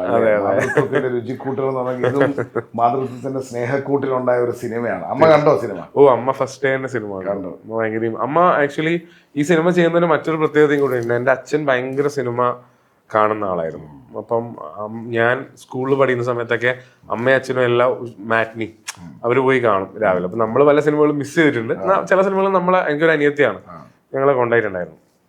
അപ്പൊ അച്ഛൻ അത്രയും സിനിമ അമ്മേനെ കാണിച്ചോണ്ട് തന്നെ അച്ഛൻ മരിച്ച ശേഷം അമ്മ സിനിമ കണ്ടിട്ടില്ല. അച്ഛൻ മരിച്ച ശേഷം അമ്മ നിർത്തി, തിയേറ്ററിൽ പോവില്ല. അത് അമ്മയ്ക്ക് അച്ഛനോടുള്ളൊരു കമ്മിറ്റ്മെന്റ്. അപ്പോൾ ഞാൻ ചോദിച്ചു, അമ്മ ഞാനൊരു സിനിമ ചെയ്താൽ അമ്മ തിയേറ്ററിൽ വരുമോ? അപ്പൊ ഇത് എൻ്റെ അമ്മേനെ തിരിച്ച് തിയേറ്ററിൽ എത്തിക്കാനും കൂടി വേണ്ടി ഞാൻ ചെയ്ത സിനിമയാണ്. അങ്ങനെ അമ്മ 25 വർഷത്തിന് ശേഷമാണ് തിയേറ്ററിൽ വന്നിട്ട്. മനോഹരമായ ഒരു സിനിമ, അതെന്റെ സിനിമ. അതിലെനിക്ക് ഭയങ്കര അഭിമാനവും സന്തോഷവും. ഒരുപാട് സന്തോഷം കേട്ടോ. ഇന്ദ്രന്റെ അടുത്ത് ഈ കഥ പറഞ്ഞ സമയത്ത് എങ്ങനെയായിരുന്നു പുള്ളിയുടെ? കാരണം ഞങ്ങളെ സംബന്ധിച്ചോളം, ഫ്രം മൈ പെർസ്പെക്ടീവ്, ഇന്ദ്രന്റെ ഒരു തിരിച്ചു വരവാണ് എന്റെ. നമ്മള് സിനിമ ഇൻഡസ്ട്രിയെ പറ്റി പറയണം, ഇന്ദ്രനെങ്ങും പോയിട്ടും ഇല്ല, വരുന്നതല്ല. പക്ഷെ ഒരു ഹീറോയിക് ആറ്റിറ്റ്യൂഡിൽ ഭയങ്കര ബോഡി ലാംഗ്വേജും ആറ്റിറ്റ്യൂഡും സ്റ്റൈലും. എനിക്ക് അതിനകത്ത് ഏറ്റവും ഇഷ്ടപ്പെട്ട ഡയലോഗ് എന്ന് പറഞ്ഞാൽ, ഞാൻ ചെയ്ത കാര്യങ്ങളിലൊന്നും എനിക്കൊരു കുറ്റബോധമില്ല. ഡയലോഗൊക്കെ പൊളിയായിരുന്നു. അപ്പൊ ഈ സാധനം പിന്നെ ലാസ്റ്റില് സെക്കൻഡ് ഹാഫിൽ നല്ല കിടിലം പഞ്ച് ഡയലോഗുകളും വന്നു ഫസ്റ്റ് ഹാഫിൽ അത് ഇല്ലായിരുന്നു. ഇല്ല അത് പിന്നെ എഴുതി ചേർത്താണോ? അല്ല, അത് എനിക്ക് എന്റെ തോട്ടിൽ ആ സമയത്ത് നമുക്ക് ചില സമയത്ത് ചിലത് ആ മൊമെന്റിൽ തോന്നും. അപ്പൊ പുള്ളി ചോദിച്ചു ഇത് പറയണോ ഞാൻ, ചേട്ടൻ പറഞ്ഞ ചിലപ്പോ കൈയടി കിട്ടും, പക്ഷെ തിയേറ്ററിൽ കൈയടിച്ചായിരുന്നു. സെക്കൻഡ് ഹാഫിൽ ഞാൻ ശ്രദ്ധിക്കുകയും ചെയ്തു. രണ്ട് സ്ഥലത്തേ ഉള്ളൂ അത്, രണ്ട് സ്ഥലത്തേ ഉള്ളൂ. അതെ, കാരണം ബാക്കിയെല്ലാം പുള്ളി ഒരു നമ്മുടെ ഒരു ഭയങ്കര പുള്ളി ഒരു ബുദ്ധിശാലിയായ പോലീസുകാരനായതുകൊണ്ട് ഒരു മീറ്ററിൽ അങ്ങനെ ഭയങ്കര ഹൈ ഒന്നല്ല പുള്ളി ഇങ്ങനെയാ പോകുന്നത്. പക്ഷെ ചില രണ്ട് സ്ഥലങ്ങളിൽ പുള്ളി ഒന്ന് ഹൈ ആവാൻ പറഞ്ഞ് ഞാൻ ഉദ്ദേശിച്ച് ഇവിടെ ആൾക്കാർക്ക് ചിലപ്പോൾ കൈയടിക്കുമായിരിക്കും എന്ന് വെച്ചാൽ, എസ്പെഷ്യലി ആ ഫസ്റ്റ് സീനില് അൽതാഫ് എന്ന് പറയുന്ന ക്യാരക്ടറിനോട് പറയുന്നത്. പക്ഷെ അത് ഒരുവിധം സ്ഥലത്തൊക്കെ അത് കൈയടി ഞാൻ ശ്രദ്ധിച്ചു. അതുകൊണ്ട് ഞാൻ പറഞ്ഞു പുള്ളി ഞാൻ കൂടി ഒരുമിച്ച് മറ്റേ നമ്മള് ലുലുലു ഷോ ഉണ്ടായിരുന്നു. അപ്പൊ ആ സീൻ വന്നപ്പോ കൈയടിച്ചപ്പോ പുള്ളിനെ നോക്കി. ഞാൻ പറഞ്ഞു ചേട്ടാ ഞാനൊന്ന് പറഞ്ഞേ കൈയടിയിട്ട് അങ്ങനെ കിടിലുണ്ടായല്ലോ. കാരണം സട്ടിലായിട്ടാണ് ആ ഡയലോഗ് പറയുമ്പോഴും ഡയലോഗ് പറയുമ്പോഴും ആ മീറ്റർ എന്തെങ്കിലും കീപ്പ് ചെയ്തു എന്നുള്ളത്. പുള്ളി ഒരു അസാധ്യ നടനാണ്. അപ്പോൾ ഞാൻ പുള്ളിയെ കാണാൻ പോകുന്ന സമയത്ത് ഭയങ്കര പ്രശ്നമായിരുന്നു. കാരണം എന്ന് വെച്ചാൽ പുള്ളി ഒരുപാട് പോലീസ് കഥാപാത്രങ്ങൾ ചെയ്തു. അപ്പൊ എന്നോട് ഇൻഡസ്ട്രിയിൽ ഓൾറെഡി വർക്ക് ചെയ്ത പുള്ളിയുടെ കൂടെ തന്നെ വർക്ക് ചെയ്ത അസോസിയേറ്റ് ഡയറക്ടേഴ്സ് ഉണ്ട്. അവര് പുള്ളിയോട് പോയി കഥ പറഞ്ഞു പോലീസ് സ്റ്റോറി. അപ്പൊ പുള്ളി പിടിച്ചിട്ടില്ല. കാരണം പുള്ളിക്ക് കണ്ടിന്യൂസ് പോലീസ് സ്റ്റോറി താല്പര്യമില്ല എന്ന് പറഞ്ഞ് ഞാൻ പുള്ളിയുടെ ശംഖുമുഖത്ത് നിന്നാണ് കഥ പറഞ്ഞത്, തിരുവനന്തപുരം. അപ്പോൾ അവിടുത്തെ ശംഖുമുഖം ബസ് സ്റ്റാൻഡ് ഉണ്ടല്ലോ അവിടെയാണ്. അപ്പോൾ അന്ന് എനിക്കൊന്ന് മിസ്റ്റർ ആൻഡ് മിസ്സസ് ബാച്ചിലറിന്റെ ഷൂട്ട് അടക്കാണ്. ഞാനവിടെ പോകുമ്പോൾ അവിടുത്തെ റൈറ്റർ എന്നോട് ചോദിച്ച് എന്താണ് ജോണർ. അപ്പൊ ഞാൻ പറഞ്ഞു ത്രില്ലറാണ്, പോലീസ് സ്റ്റോറിയാണ്. ഞാൻ പറഞ്ഞ ചേട്ടൻ പിടിക്കൂല. അപ്പൊ തന്നെ ഞാൻ അയ്യോ, കാരണം ഞാൻ കണ്ണൂരിൽ നിന്ന് വന്നതാണല്ലേ. അപ്പൊ ഞാനങ്ങനെ സിനിമയൊന്നും ചെയ്യാത്ത ഒരാളുമാണ്. അപ്പൊ ഞാൻ ഇതേപോലെ ചേട്ടൻ വന്നു ക്യാരവന്റെ ഉള്ളിൽ കയറി. അപ്പൊ ചേട്ടനോട് ഞാൻ ചോദിച്ചു, ചേട്ടൻ ചോദിച്ചു ഇതിന് എന്താ ജോണർ. അപ്പൊ ഞാൻ ചേട്ടൻ ത്രില്ലറാണ്. പോലീസ് സ്റ്റോറിയാണോ? അതേ ചേട്ടാ പോലീസ് സ്റ്റോറിയാണ്. അയ്യോ ഇതിന് ഞാൻ ചെയ്യത്തില്ല. അങ്ങനെയാണ് ചേട്ടൻ എന്നോട് ഫസ്റ്റ് പറഞ്ഞത്. അപ്പൊ ഞാൻ എല്ലാരും പറഞ്ഞ പോലെ തന്നെയാണ് ചേട്ടനും പറഞ്ഞത്. ഞാൻ എന്താക്കി ഫുൾ ആത്മാർത്ഥമായിട്ട് പുള്ളിയോട് സംസാരിച്ചു. ഞാൻ പറഞ്ഞ ചേട്ടൻ ഒരുപാട് പോലീസ് കഥാപാത്രങ്ങൾ ചെയ്തിട്ടുണ്ട്, പക്ഷെ ചേട്ടൻ ഈ കഥയൊന്ന് ജസ്റ്റ് കേട്ടു. എന്നിട്ട് ഒരു പക്ഷേ ചേട്ടനോട് ഞാൻ ഈ കഥ പറഞ്ഞ നാളെ ദൈവം എന്നോട് ചോദിക്കും നീ എന്താ കഥ പറയാത്ത. ചിലപ്പോൾ പുള്ളിയോട് പറഞ്ഞെങ്കിൽ പുള്ളിക്ക് ഇഷ്ടപ്പെടുമല്ലോ. അങ്ങനെയാണ് ഞാൻ ആക്ച്വലി ചേട്ടനോട് ആ ഒരു 20 മിനിറ്റ് ചോദിച്ചു. അങ്ങനെ പുള്ളി 20 മിനിറ്റ് തന്ന പുള്ളി 2 മണിക്കൂർ എനിക്ക് തന്നു. അതെ, ദൈവം ആ സമയത്ത് നല്ല മഴ പെയ്തു, ദൈവം എന്റെ കൂടെ ആയിരുന്നു. അതുകൊണ്ട് ഷൂട്ട് നടന്നില്ല. അതായത് ഫസ്റ്റ് ഹാഫ് കഴിയുമ്പോ ഏകദേശം 1 മണിക്കൂറായി. അപ്പൊ ഇങ്ങനെ പുള്ളിയുടെ മാനേജർ അടുത്ത് ചേട്ടാ മഴയാണ്, പുള്ളി പറഞ്ഞ കണ്ടിന്യൂ ചെയ്തു. 20 മിനിറ്റ് തൊട്ട് ഞാൻ ആ സീൻ ഓർഡറിൽ തന്നെ നറേറ്റ് ചെയ്തേ. കാരണം പുള്ളി എനിക്ക് തോന്നുന്നു പുള്ളി ഒരു 5 മിനിറ്റ് ആകുമ്പോൾ സിനിമയിലേക്ക് ഇന്നായി. എനിക്ക് മനസ്സിലാവല്ലോ നമുക്ക് തിരിച്ച്. പുള്ളി ഫസ്റ്റ് ഹാഫ് വരുമ്പോ കൊള്ളാം എന്നുള്ള രീതിയിൽ പറഞ്ഞു. സെക്കൻഡ് ഹാഫ് അന്ന് തന്നെ പുള്ളി എന്നോട് നമുക്കിത് ചെയ്യാമെന്ന് പറഞ്ഞു. അതെനിക്ക് ഭയങ്കര ഭാഗ്യമായി. കാരണം ഒരു സിനിമ പാരമ്പര്യം ഇല്ലാണ്ട്, പക്ഷെ പുള്ളിയുടെ ഒരു മനസ്സാണ് അത്. മനസ്സിലായി. കാരണം പുള്ളി ആ 20 മിനിറ്റ് എനിക്ക് തരാൻ കാണിച്ച ആസ് എ ഒരു ആക്ടർ ഞാൻ പുള്ളിയോട് ഇപ്പൊ ഒഫീഷ്യലി നന്ദി പറയുന്നു. ഇത് പുള്ളിയോടാണോ ആദ്യം പറയുന്നത് ഹീറോ എന്ന രീതി? ഹീറോ എന്ന നിലയിൽ ഞാൻ പുള്ളിയോടാണ് ആദ്യം. ഫസ്റ്റ് ടൈം തന്നെ അല്ല, ഞാൻ ആക്ച്വലി ഈ സിനിമ മലയാളത്തിലാണ്. ഞാൻ ഈ സിനിമ ആക്ച്വലി ഇതിനു മുമ്പ് തമിഴിൽ എനിക്ക് ആദ്യം തമിഴ് പടം ചെയ്യണമെന്നൊരു ആഗ്രഹം ഉണ്ടായിരുന്നു. അപ്പൊ ഞാൻ തമിഴിലെ വലിയ ആർട്ടിസ്റ്റുകളോട് കഥ പറഞ്ഞു. അന്ന് എനിക്ക് തമിഴിലെ ആർട്ടിസ്റ്റുകളൊക്കെ ഞാൻ തമിഴ് സംസാരിക്കും അത്യാവശ്യം. സിനിമ ഉണ്ട് ചെറുപ്പത്തില് അങ്ങനെ പഠിച്ച. അപ്പൊ ഞാൻ കഥ പറഞ്ഞു. എനിക്ക് ആർട്ടിസ്റ്റുകളൊക്കെ ഡേറ്റ് ഒക്കെ തന്നായിരുന്നു. പക്ഷെ അന്ന് പ്രൊഡക്ഷന്റെ ബഡ്ജറ്റിന്റെ ഒരു ഇത് കാരണം 2 പ്രൊഡ്യൂസർ അതങ്ങനെ വർക്ക്ഔട്ട് ആയില്ല. അപ്പൊ ഞാൻ ഭയങ്കര ഡിപ്രഷനിൽ തിരിച്ച് നാട്ടിലേക്ക് വന്ന് ഒരു ഷോർട്ട് ഫിലിമും കൂടി ചെയ്ത്. കാരണം നമ്മൾ വെറുതെ ഇരിക്കുമ്പോൾ ഭയങ്കര ഡിപ്രഷനാണ്. അങ്ങനെയാണ് തിരിച്ചു വന്ന പിന്നെ മലയാളത്തിൽ ചെയ്യാം. അങ്ങനെ മലയാളത്തിൽ മറ്റൊരു പ്രൊഡ്യൂസറോട് കഥ പറയാൻ പോയപ്പോ അയാളുടെ കൂടെയുള്ള പ്രൊഡ്യൂസർ ഈ കഥ കേട്ടായിരുന്നു. അപ്പൊ പുള്ളിക്ക് അന്ന് ഞാൻ തമിഴിലാണ് കഥ പറയാൻ പോയത്. അവര് തമിഴ് പടം ചെയ്യുന്നില്ല എന്ന് പറഞ്ഞിട്ട്, പക്ഷെ ഈ കഥ കേട്ടപ്പോൾ മറ്റേ ആൾ എന്നെ വിളിച്ചു പറഞ്ഞു നീ അന്ന് പറഞ്ഞ കഥയുണ്ടോ നമുക്ക് ചെയ്താലോ എന്ന് പറഞ്ഞാണ് അങ്ങനെയാണ് ഞാൻ മലയാളത്തിലേക്കുള്ള ഡൈവേഴ്ഷനിലേക്ക് വരുന്നത്. മലയാളത്തിൽ വന്നപ്പോൾ തന്നെ മൈൻഡിൽ നമുക്ക് ഇന്ദ്രജിത്ത് കാണാൻ എന്റെ മൈൻഡിലുണ്ടായി. അപ്പം എനിക്കെന്തോ ബാക്കി ആരുടെ കഥ പറയുമ്പോൾ എനിക്ക് പ്രഷർ ഉണ്ടായിട്ടില്ല. അതായത് പുള്ളി പറഞ്ഞാലും ഓക്കെ, ഇല്ലെങ്കിൽ വേണ്ട. പക്ഷെ സത്യസന്ധമായിട്ട് പറഞ്ഞാൽ ഇന്ദ്രജിത്തിനോട് പറയുമ്പോൾ ഞാൻ ഞാൻ ഒരു വാശി ഇട്ടിട്ടാ പോയത്, പുള്ളി എനിക്ക് ഡേറ്റ് തരണം. അതൊരു ഇന്റേണൽ പ്രഷറായിരുന്നു. എന്താണെന്നറിയില്ല. ചിലപ്പോൾ നമ്മൾ വേറെ ആർട്ടിസ്റ്റിനോട് ഞാൻ കഥ പറയുമ്പോൾ തന്നാലും തന്നില്ലെങ്കിൽ അടുത്ത ഓപ്ഷൻ. അതായിരുന്നു എന്റെ സത്യസന്ധമായത്. പക്ഷെ പുള്ളിയോട് മാത്രം ഞാൻ ഫുൾ ആത്മാർത്ഥം. അതുകൊണ്ട് ഞാൻ ആത്മാർത്ഥമായിട്ടാണ് കഥയും പറഞ്ഞത്. എനിക്ക് വേണം ചേട്ടന എന്നുള്ളത്. ആ രീതിയിൽ സംഭവിച്ചു. പുള്ളി ഭയങ്കര അസാധ്യ പുള്ളിയുടെ ഉള്ളൊരു ഡയറക്ടറും കൂടി ഉണ്ട്. അപ്പൊ പുള്ളി ഭയങ്കര ചോദ്യങ്ങൾ ചോദിക്കും. ഇങ്ങനെ ഒരുപാട് ഡൗട്ട്സ് ചോദിക്കും. അത് ഇതിന് എന്തുകൊണ്ടാണ് ഇങ്ങനെ, അതെന്തുകൊണ്ടാണ് ഇങ്ങനെ, ഇങ്ങനെയല്ലേ. അപ്പൊ ആ ചോദ്യങ്ങൾക്കൊക്കെ എനിക്ക് ദൈവം എങ്ങനെ ഉത്തരം ഞാൻ പറഞ്ഞു. എന്റെ വായില് സരസ്വതി ഞാനല്ല, അതങ്ങട് സംഭവിച്ചു. ഫ്ലോയില് ഉത്തരം പറഞ്ഞപ്പോ പുള്ളിക്ക് എല്ലാം നമ്മള് ഉത്തരം കൺവിൻസ് ചെയ്ത് കൊടുക്കണം. ഇതാണെന്നുള്ള കറക്റ്റ് ഉത്തരം കിട്ടിയ പുള്ളി ഓക്കെയാണ്. അപ്പൊ പുള്ളി ചോദിച്ച ചോദ്യങ്ങൾക്ക് കൃത്യമായി ഉത്തരം പറയാൻ പറ്റും. ഒരു എന്താ പറയാ, ഇപ്പൊ ജിസ് ജോയ് എന്ന് പറഞ്ഞൊരു കഥാപാത്രമാണ്, ഒരു ഡയറക്ടറാണ്, ഒരു സുഹൃത്താണ്. പുള്ളി കംപ്ലീറ്റ് ആസിഫ് അലി സിനിമകളാണ്. ആസിഫ് അലിയുടെ പല ജോണേഴ്സിൽ പ്ലേസ് ചെയ്യാൻ പറ്റിയ ഒരു അസാധ്യ ഡയറക്ടറും കൂടാണ്. അതേപോലെ നിങ്ങൾ തമ്മിലൊരു വലിയ കൂട്ടുകെട്ട് ഉണ്ടാവട്ടെ അല്ലെ. ഒരു 3 സിനിമയെങ്കിലും മിനിമം ഇന്ദ്രനുമായിട്ട് ഉണ്ടാവട്ടെ. കാരണം ഞാൻ ഇന്ദ്രന്റെ ഒരു ക്രോണിക് ആരാധകനാണ്. കാരണം ഇന്ദ്രന്റെ അച്ഛന്റെ ഒരു വലിയ ആരാധകനാണ്. അതിനപ്പുറത്തോട്ട് മക്കളൊന്നും എത്തിയിട്ടില്ലെന്ന് തന്നെ പറയാം എന്റെ കാഴ്ചപ്പാടിൽ. സുകുമാരേട്ടന്റെ അസാധ്യ ഡെലിവറൻസ് ആണ് അല്ലേ. അയ്യോടാ പുള്ളി അത് കാണിക്കും അതേപോലെ ഭയങ്കരമായിട്ട് മിമിക്രി. പുള്ളി ചിലപ്പോ അച്ഛനെ പോലൊക്കെ കാണിച്ചു പുള്ളിക്കിടില്ല. പുള്ളി നന്നായിട്ട് ഡാൻസ് ചെയ്യും. ഇടയ്ക്ക് വെച്ച് ബോഡി വെയിറ്റ് ഒക്കെ കുറച്ച് ഞാൻ പറഞ്ഞായിരുന്നു പുള്ളിയോട്. ഈ സിനിമ ചെയ്യുന്ന സമയത്ത് പുള്ളിയോട് ഞാൻ പർപ്പസ്ഫുള്ളി ഇങ്ങനെ പറഞ്ഞു, ചേട്ടാ കുറച്ച് കുറക്കണം. അപ്പൊ ഞാൻ പുള്ളിയുടെ എന്തെങ്കിലും പ്രഷറില്ലാതെ ഞാൻ ഡെയിലി മെസ്സേജ് അയക്കും, ചേട്ടാ ഡയറ്റ്. ഞാൻ പുള്ളിയുടെ കൂടെ ഫോട്ടോ എന്തെങ്കിലും ഫുഡിന്റെ ഒക്കെ ഞാൻ പറയും, ചേട്ടാ ഡയറ്റ് ഇതിനെ നീ എന്നെ കൊല്ലുന്നതൊക്കെ ചെയ്യും. അപ്പൊ അങ്ങനെ നമ്മള് എല്ലാ രീതിയിലും പുള്ളിനെ ഒരു പുതിയൊരു ലുക്കിൽ കാണിക്കണം എന്നൊക്കെയുള്ള ഒരു സ്റ്റൈലിഷ് ആയിട്ട് കാണിക്കണം എന്നുള്ളൊരു ഷർട്ടുകളെല്ലാം. അതെ, അങ്ങനെ ഒരു സാധനമാണ് പിടിച്ചത്. അതിന് ഡ്രസ് കോഡ് അറ്റാറൊക്കെ അങ്ങനെ പിടിച്ചത്. പിന്നെ പുള്ളിയുടെ ചില ഒരു ഇൻറ്റ്യൂഷണൽ പേഴ്സണാലിറ്റി ആയിട്ട് കാണിച്ചു. രഞ്ജി പണിക്കറും നന്നായിട്ട്. രഞ്ജിയേട്ടനോടൊപ്പം ഭയങ്കര എക്സ്പീരിയൻസ് ആയിരുന്നു. കാരണം അത്രയും സീനിയർ ഡയറക്ടറാണ്, റൈറ്ററാണ്. പുള്ളിയോട് നമ്മൾ കുറെ കാര്യങ്ങൾ ചോദിച്ചു മനസ്സിലാക്കി. ഞാൻ പുള്ളിയുടെ എല്ലാ സിനിമകളുടെയും ആരാധകനാണ്. അപ്പോ എനിക്ക് അങ്ങനത്തെ ഒരു ലെജൻഡറി റൈറ്ററെ ഡയറക്ട് ചെയ്തിട്ട് പുള്ളി വന്നിട്ട് മോനെ ഇത് ഓക്കെ ആണോ എന്ന് എന്നോട് ചോദിക്കുമ്പോ എനിക്ക് ചേട്ടനായാലും അല്ലെ, ഞാനൊക്കെ ചെറിയ കാലത്ത് പുള്ളിയുടെ സിനിമകളും ഡയലോഗും കണ്ട് തിയേറ്ററിൽ കൈയടിച്ച ആളുകളാണ്. അയാൾ വന്ന് ഞങ്ങളുടെ മുമ്പിൽ മോനെ ഇത് ഓക്കെ ആണോ, മാറ്റിയെടുക്കണോ എന്നൊക്കെ ചോദിക്കുമ്പോൾ നമുക്കൊരു അഭിമാനമല്ലേ. അങ്ങനെ പിന്നെ അവരുടെ പഴയ കാര്യങ്ങളായിട്ട് ഒരുപാട് സംസാരിക്കും പുള്ളിയായാലും. അങ്ങനത്തെ നല്ല എക്സ്പീരിയൻസുകൾ ഉണ്ടായിരുന്നു. ഇതിലുള്ള എല്ലാ ആർട്ടിസ്റ്റുകളും, ഇപ്പൊ അജു ആയാലും നിശാന്ത് ചേട്ടനായാലും അജു ചേട്ടനായാലും സാഗർ, ഇവനൊക്കെ ഭയങ്കര പ്രൊഫഷണൽ. കാരണം ഇവന് സാധാരണ ഞാൻ ഇതിനു മുമ്പ് ചെയ്ത ചില കുട്ടികളെ ഞാൻ ഉൾപ്പെടുത്തിയിട്ട് ഷോർട്ട് ഫിലിംസ് ഒക്കെ ചെയ്തിട്ടുണ്ട്. അപ്പൊ ആ കുട്ടികൾക്ക് എപ്പോഴും കുട്ടികളുടേതായ ഒരു സാധനം ഉണ്ടാവുമല്ലോ. എന്തൊക്കെ പറഞ്ഞാലും നമ്മളൊരു വലിയ ആള് ചെയ്യുന്ന പോലെ അത്ര പെർഫെക്ഷനിൽ ഇത് ഞാൻ പറഞ്ഞ ഷൂട്ടിൽ അഭിനയമല്ല, ബാക്കി കാര്യങ്ങളോ ഒരു ഡിസിപ്ലിനോ ഇവൻ ഭയങ്കര ഹൈലി പ്രൊഫഷണലാണ്. പുള്ളിയുടെ കാര്യം ചെയ്തു പറഞ്ഞാൽ അത് ചെയ്യാൻ പറഞ്ഞാൽ ഓക്കെയാണ്, സെറ്റാണ്. അത് മാത്രമല്ല ഒരു സമയം എത്തുമ്പം ആ സിനിമ ഷോൾഡർ ചെയ്യുന്നത് നിർമ്മൽ എന്ന് പറഞ്ഞാൽ മോനാണ് ഷോൾഡർ ചെയ്യുന്നത്. അത് മോൻ അറിഞ്ഞാണോ അറിയാതാണോ എന്ന് അറിയില്ല. കാരണം അതിനകത്ത് ആ പെൺകുട്ടിയുടെ ഒരു കാര്യങ്ങളൊക്കെ നടന്നു പോകുന്ന സമയത്ത് ആ സിനിമ നിങ്ങൾ കാണുമ്പം ഇദ്ദേഹം ആ സിനിമ മൊത്തത്തിൽ ഷോൾഡർ ചെയ്യാണ്. അത് ഇന്ദ്രജിത്തോ വേറെ ആരുമല്ല. ഈ പറയുന്ന എത്ര വയസ്സുണ്ടോ, 13 വയസ്സുകാരൻ ഷോൾഡർ ചെയ്തൊരു സിനിമയെ പറ്റി നമ്മൾ സംസാരിക്കുന്നത്. ഇതിനകത്തൊരു വിഷയം എപ്പോഴും ഈ ഫസ്റ്റ് മൂവിയിൽ ഇത്രയും നല്ലൊരു എക്സ്പീരിയൻസ് കിട്ടുന്ന സമയത്ത് ലേസിനെസ്സും പിന്നെ അതുകൊണ്ട് ഈസിനെസ്സും പിന്നെ ഇതൊരു തലയിൽ ചുമന്നുകൊണ്ട് നടന്ന് പലരും ഫെയിലായി പോകാറുണ്ട്. ഒരിക്കലും ഭഗത്തിൻ്റെ ലൈഫിൽ അത് ഉണ്ടാവാൻ പാടില്ല. കാരണം ഭഗത്തെ ഇതൊരു റെസ്പോൺസിബിലിറ്റിയാണ്. ഫ്രം വിത്ത് ഈ സ്പൈഡർമാൻ്റെ ഒരു സെയിങ് ഉണ്ട്, അറിയോ? With great powers comes great responsibility. സ്പൈഡർമാനെ കാണണം. മാർവൽ സിനിമാസ് കാണണം. അതെല്ലാം നമ്മളെ ഗ്രൂമിങ്ങിന് ഹെൽപ്പ് ചെയ്യും. ഞാൻ എല്ലാ മൂവിയും കാണുന്ന ഒരാളാണ്.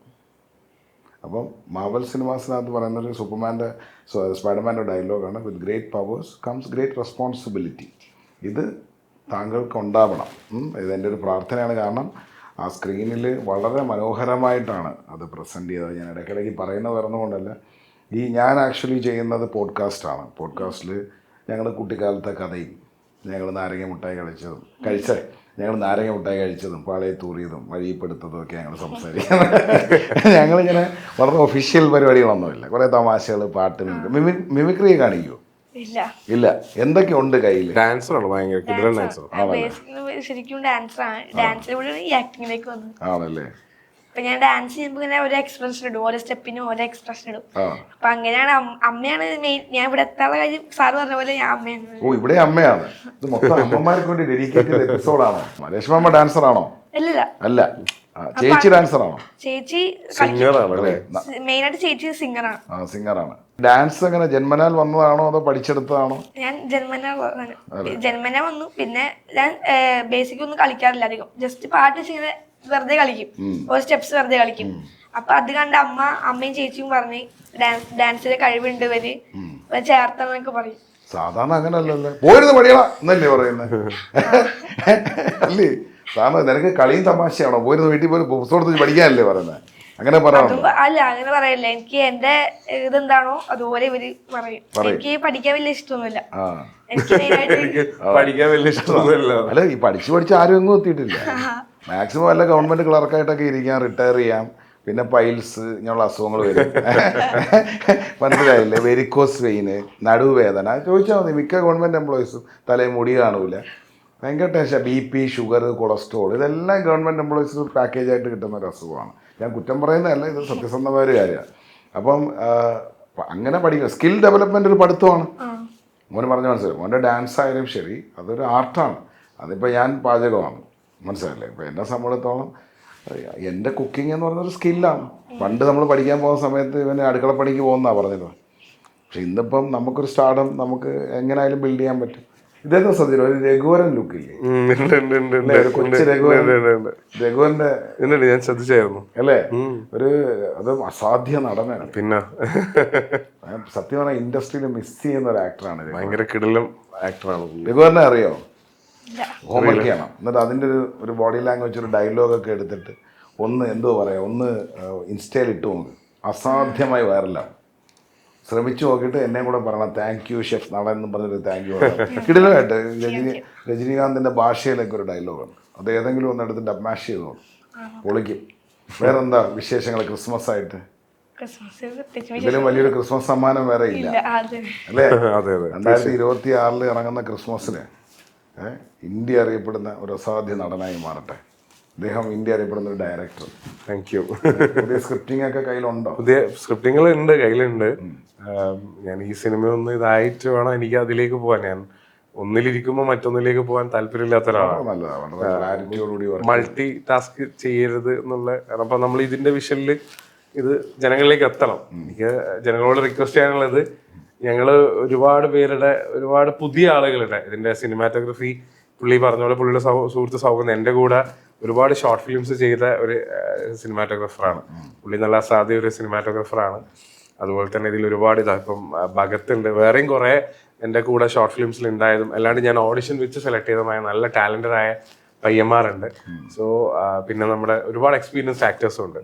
അപ്പം കളങ്കാവൽ പോലെ വലിയൊരു പടം അവിടെ ഉണ്ടെങ്കിലും ഞങ്ങളെ പടവും നല്ലൊരു പടമാണ്. അപ്പൊ എല്ലാവരും തീർച്ചയായും മിസ് ചെയ്യാണ്, തിയേറ്ററിൽ തന്നെ പോയി കാണണം. ഒരു തിയേറ്ററിക്കൽ എക്സ്പീരിയൻസ് ആണ്. ഇതിന്റെ BGM ആയാലും മണികണ്ഠൻ അയ്യപ്പനാണ്, സൗണ്ടും എല്ലാം ആ രീതിയിലാണ് ചെയ്തത്. സപ്പോർട്ട് ചെയ്യണം. പിന്നെ അതുപോലെ തന്നെ എഡിറ്റർ നാഗുരാൻ എന്ന് വെച്ചാൽ തമിഴിലെ ഡോൺ, റോക്കി, സാനി കേതം, ക്യാപ്റ്റൻ മില്ലർ പോലത്തെ വലിയ പടങ്ങൾ അവിടെ ചെയ്ത അയാളുടെ ആദ്യ സിനിമയാണ് മലയാളത്തിൽ. ഇതെങ്ങനെ പോയി തപ്പിയെടുത്തു? ഞാനൊരു ഹിന്ദി ആൽബം ചെയ്തായിരുന്നു, ഇന്ത്യൻ മിലിറ്ററിക്ക് വേണ്ടിയിട്ട് ഞാൻ ചെയ്തായിരുന്നു. അപ്പൊ അന്ന് ഞാൻ എഡിറ്റർ പുള്ളീനെ എന്തോ ഞാൻ ചെയ്ത വർക്ക് എനിക്കിത് ചെയ്തു തരാൻ പറ്റുമോ ചോദിച്ചു. എങ്ങനെയോ കണക്ട് ആയി പുള്ളി. അങ്ങനെ അന്നും ഞങ്ങൾ ഒരുമിച്ച് പോയിരുന്ന അവിടെ ഇരുന്നപ്പോൾ ഭയങ്കര സൗഹൃദമായി. പുള്ളി നല്ല മനുഷ്യനാണ്. അപ്പോൾ എനിക്ക് ഭയങ്കര പുള്ളിയുടെ ടച്ചായി. അപ്പം ഞാൻ പറഞ്ഞു, നമ്മൾ മലയാളത്തിലൊരു പടം പണുവാങ്ക. അന്ന് തമിഴിലും അപ്പം അന്ന് തമിഴിലും ഞാൻ പുള്ളിനെ തന്നെ ഡിസൈഡ് ചെയ്തത്. അതായത് ഞാൻ മലയാളം ഞാൻ പറഞ്ഞു, ശരി ഫസ്റ്റ് ടൈം നമ്മൾ ഒന്ന് മലയാളത്തിലൊരു പടം പണു, നീ അതാ എഡിറ്റർ എന്ന് പറഞ്ഞിട്ട് അങ്ങനെയാണ് നമ്മൾ മലയാളത്തിലേക്ക് വന്നത്. അപ്പോൾ ഞങ്ങൾ ഒരുപാട് സ്പോട്ട് എഡിറ്റിംഗ് ആയിരുന്നു. സ്പോട്ട് എഡിറ്റിംഗ് ഉണ്ടായിരുന്നു. സ്പോട്ട് എഡിറ്റിംഗ് വേറൊരു പയ്യന റാഷിദ് എന്ന് പറഞ്ഞിട്ടുള്ള പരിപാടി. അത്യാവശ്യം എനിക്ക് ഇതിനെ കുറിച്ചൊരു ധാരണ ഉണ്ടായിരുന്നു നന്നായിട്ട്. അതുകൊണ്ട് വലിയ അത്യാവശ്യം ആ പാർക്കിംഗ് സീനൊക്കെ കുറെ ഒരേ സാധനം 3 തവണയൊക്കെ കുറച്ചൊരു ടാസ്ക് ആയിരുന്നു ഒരു പുതിയ ഡയറക്ടർ എന്ന് പറയുമ്പോൾ. പക്ഷെ എനിക്ക് ഷോർട്ട് ഫിലിംസ് ഭയങ്കര എക്സ്പീരിയൻസ്ഡ് ആണ്. അപ്പൊ എനിക്ക് പേഴ്സണലി പറയാനുള്ളത്, ഈ ഷോർട്ട് ഫിലിംസ് ചെയ്യുന്ന ആളുകളോടും പറയാനുള്ളത്, നിങ്ങൾ ആത്മാർത്ഥമായിട്ട് സ്വന്തം എഫേർട്ട് ഇട്ട് ഒരു ഷോർട്ട് ഫിലിം ചെയ്താൽ നിങ്ങൾക്ക് സിനിമ ഭയങ്കര സിമ്പിളാണ്. എനിക്ക് കാരണം എന്നോട് നിശാന്ത് സാഗറും ഒരുപാട് ആൾക്കാർ ചോദിച്ചു, ശരിക്കും നിന്റെ ആയത്തപ്പെടാണോ എന്നൊക്കെ ചോദിച്ചിട്ടുണ്ട്. ഞാൻ ഭയങ്കര കൂളായിരുന്നു. ബേസിക്കലി ഞാൻ ഭയങ്കര ഫൺ ലവിങ്, എനിക്കത്ര ടെൻഷനൊന്നും ഉണ്ടായിരുന്നില്ല. കാരണം ഞാൻ ഈ സെയിം പ്രോസസ് ചെയ്തതുകൊണ്ട്. ആകെ അവിടെ ആ സ്കെയില് മാറി ആർട്ടിസ്റ്റ് മാനേജ്മെന്റ് മാത്രമേ എനിക്ക് ഉണ്ടായിട്ടുള്ളൂ. ക്രിയേറ്റിവിറ്റിയിൽ വലിയ ഇതൊന്നും തോന്നിയിട്ടില്ല. ഒരു ഡാർക്ക് ഷെയ്ഡിൽ സിനിമ നടന്നു പോകുന്നുണ്ട്. അതെ. അപ്പൊ അതിന്റെ ലൈറ്റിംഗ് ഒരു ഭയങ്കര ഇമ്പോർട്ടന്റ് ഫാക്ടർ. അതെ, അതൊക്കെ എൻ്റെ ഒരു മൈൻഡിൽ ഒരു തോട്ട് പ്രോസസ്സാണ്. അപ്പൊ ഞാനും ക്യാമറമാനും ഭയങ്കര സിങ്കുമാണ്. അപ്പൊ ഞാൻ നന്നായി കമ്മ്യൂണിക്കേറ്റ് ചെയ്യുന്ന ഒരാളാണ്. എനിക്ക് ഈ ഫ്രെയിമിൽ ഇങ്ങനെ വേണം, ഇതിന്റെ കളർ ഇതായിരിക്കണം, അപ്പം ആ കളറിനെ ആപ്റ്റ് ചെയ്ത കോസ്റ്റ്യൂം വേണം എന്നൊക്കെ എനിക്ക് വ്യക്തമായൊരു ധാരണ ഉണ്ടായിരുന്നു. അപ്പം ഞാൻ പറയുന്നത് അതേ രീതിയിൽ കൺസീവ് ചെയ്യാൻ പറ്റുന്ന ഒരു ക്യാമറമാനുമാണ് സൗഗന്ത്. അതുകൊണ്ട് അത് വർക്കൗട്ടായി. കാരണം ഇതിന്റെ നേരെ കോൺട്രാസ്റ്റ് ആണ്. അതെ, അത് പർപ്പസ്ഫുള്ളി അതുവരെ ചെയ്ത ഡാർക്ക് നമ്മൾ മറ്റൊരു ഇമോഷനല്ലേ പറയാൻ പോകുന്നത്. ആ ഇമോഷന് മറ്റൊരു ടെക്സ്ചർ കൊടുക്കുക എന്നുള്ളതാണോ സ്ഥലം. അത് നമ്മൾ പീരുമേടും കുട്ടിക്കാനാണ് ഷൂട്ട് ചെയ്തത്. അപ്പൊ അതിന് നമ്മൾ DI ക്യാമറമാൻ ആയാലും നമ്മുടെ ലിജു പ്രഭാർ കളറിസ്റ്റ് ഞങ്ങൾ ഒരുമിച്ചിരുന്ന് ഇച്ചിരി കുറെ മടുപ്പിച്ചിട്ട് പുള്ളിനെ ഞാനിതിൽ എല്ലാരെയും മടുപ്പിച്ചിട്ട് മ്യൂസിക് ഡയറക്ടർ ആയാലും എഡിറ്റർ, ഞാൻ എല്ലാത്തിലും പോയി അത്യാവശ്യം തലയിടുന്ന ഒരാളാണ്. എന്റെ സിനിമ ആയിരിക്കണം എന്ന് ഭയങ്കരമായിട്ടൊരു ചിലപ്പോ ജനങ്ങൾക്ക് ഇഷ്ടപ്പെടുന്നറിയില്ല. പക്ഷെ അതുകൊണ്ട് ഞാൻ എല്ലാവരും സോറി പറയുന്നു. പക്ഷെ അത് നന്നായിട്ട് വന്നിട്ടുണ്ട്. കാരണം ഈ ഒരു സ്ക്രിപ്റ്റ് റൈറ്റർ എഴുതിയെങ്കിലും താങ്കൾ വിഷ്വലൈസ് ചെയ്തിരിക്കുന്നത്. അപ്പൊ നമ്മളൊരു കാര്യം കാണുക എന്ന് പറയുന്ന അത് വിഷ്വലൈസ് ചെയ്തിട്ട് ജനങ്ങളിൽ അത് രജിസ്റ്റർ ചെയ്യിപ്പിച്ചു കൊടുക്കുക എന്നുള്ളതാണ്. അപ്പൊ ഈ സിനിമ ഇരുന്ന് വിഷ്വലൈസ് ചെയ്തിട്ടുണ്ട്. അപ്പോൾ ഉറപ്പായിട്ടും ഈ സിനിമയിലെ ഓരോ ഷോട്ട്സും അത് സിനിമ വായിക്കുമ്പോഴേ വിഷ്വലൈസ് ചെയ്തിട്ട് ഞാൻ വായിക്കും. ഞാനിപ്പോൾ ഏതൊരു സ്ക്രിപ്റ്റ് ഇപ്പോൾ എനിക്ക് ആര് തന്നാലും ഞാൻ വായിക്കുമ്പോൾ അതിപ്പോൾ ഒരു സ്ക്രിപ്റ്റ് എനിക്കൊന്ന് നല്ലൊരു ഡയറക്ടറിന് ആരെങ്കിലും കൊടുത്താലും അയാൾ വായിക്കുമ്പോൾ അയാളത് കാണണം. അപ്പൊ അയാള് ചിലപ്പം ഒരേ തിരക്കഥ ഞാൻ വായിക്കുന്നതും അടുത്തുള്ള ഡയറക്ടർ വായിക്കുന്നതും രണ്ട് രീതിയിലായിരിക്കും. ഇപ്പൊ ഒരു കുട്ടി നടന്നു പോകുന്നു, എനിക്ക് വേണമെങ്കിൽ ക്യാമറ ബാക്കിൽ വെച്ച് നടന്നു പോവാം, ഇയാള് ചിലപ്പോൾ ഫ്രണ്ടിൽ വെച്ചിട്ട് നടന്നു, അത് അയാളുടെ വിഷനാണ്. തീർച്ചയായും നമ്മൾ ആ വിഷ്വലിലൂടെ തന്നെയാണ് വായിക്കുക. ഞാൻ അങ്ങനെയാണ് വായിക്കാറ്. അപ്പോഴാണ് നമുക്കൊരു ഇമ്പാക്ട് കിട്ടുക. അതേ വിഷ്വലിലൂടെയാണ് ഞാൻ നറേറ്റും ചെയ്യാറ്. പക്ഷെ ഇതിനകത്ത് വളരെ ഇമ്പോർട്ടന്റ് ആ ക്ലൈമാക്സിലൊക്കെ വരുന്ന ഒരു പ്രോപ്പർട്ടി എന്ന് പറയാം, ഇല്ലെങ്കിൽ ഒരു ലൊക്കേഷൻ എന്ന് പറയാം. അത് ഭയങ്കര ആ ലൊക്കേഷൻ നിങ്ങൾ എങ്ങനെ കണ്ടു? അത് പറയില്ല. അത് ഭയങ്കര അതിനുവേണ്ടി ഭയങ്കര ഫൈറ്റ് ആയിരുന്നു പ്രൊഡക്ഷൻ ആയിട്ട്. അത് കാരണം അതൊരിക്കലും കോംപ്രമൈസ് ചെയ്യില്ല. കാരണം ആ ലൊക്കേഷൻ കേരളത്തിലുണ്ടോ? പക്ഷെ അതിന് കുറെ VFX ആണ്. അതിന്റെ ഒരു ബേസിക് സ്ട്രക്ചർ മാത്രമാണ് നമ്മൾ യൂസ് ചെയ്തത്. ബാക്കി നമുക്ക് Idol Labs, thank you Idol Labs, VFX ഞങ്ങളുടെ സുഹൃത്തുക്കൾ തന്നെയാണ്. ഞങ്ങൾ ഒരുമിച്ച് ഇതിനു മുമ്പ് ഷോർട്ട് ഫിലിം ചെയ്തു. അപ്പൊ എനിക്ക് വ്യക്തമായിട്ട് ആദ്യം തന്നെ ഇങ്ങനത്തെ ഒരു സാധനം വേണം, അതിന്റെ റെഫറൻസ് ഒക്കെ എടുത്ത് ഞാൻ ഉദ്ദേശിച്ച രീതിയിൽ നമുക്ക് ആദ്യം ഭാഗ്യം എന്ന് പറഞ്ഞാൽ ദൈവം നമുക്ക് അങ്ങനത്തെ അതിന്റെ ഒരു സ്ട്രക്ചർ ഒരു സാധനം തന്നു എന്നുള്ളതാണ്. അതിന് പിന്നെ നമ്മളെ പിള്ളമാർ പണിയെടുത്ത് സെറ്റ് ചെയ്തതാണ്. ഇത് വൈൻഡപ്പ് ചെയ്യുന്നതിന് മുമ്പ് എനിക്ക് ജിതിനോട് ഒരു പ്രത്യേക കാര്യം പറയാനുള്ളത്. ജിതിൻ ഈ പറഞ്ഞ സ്റ്റോറിയിലെല്ലാം ഞാൻ ഇൻവിസിബിൾ ആയിട്ട് കണ്ട ഒരു ക്യാരക്ടറുണ്ട്. എന്താണെന്ന് ജിതിന് പറയാമോ? എന്താണ് അറിയില്ല എനിക്ക്.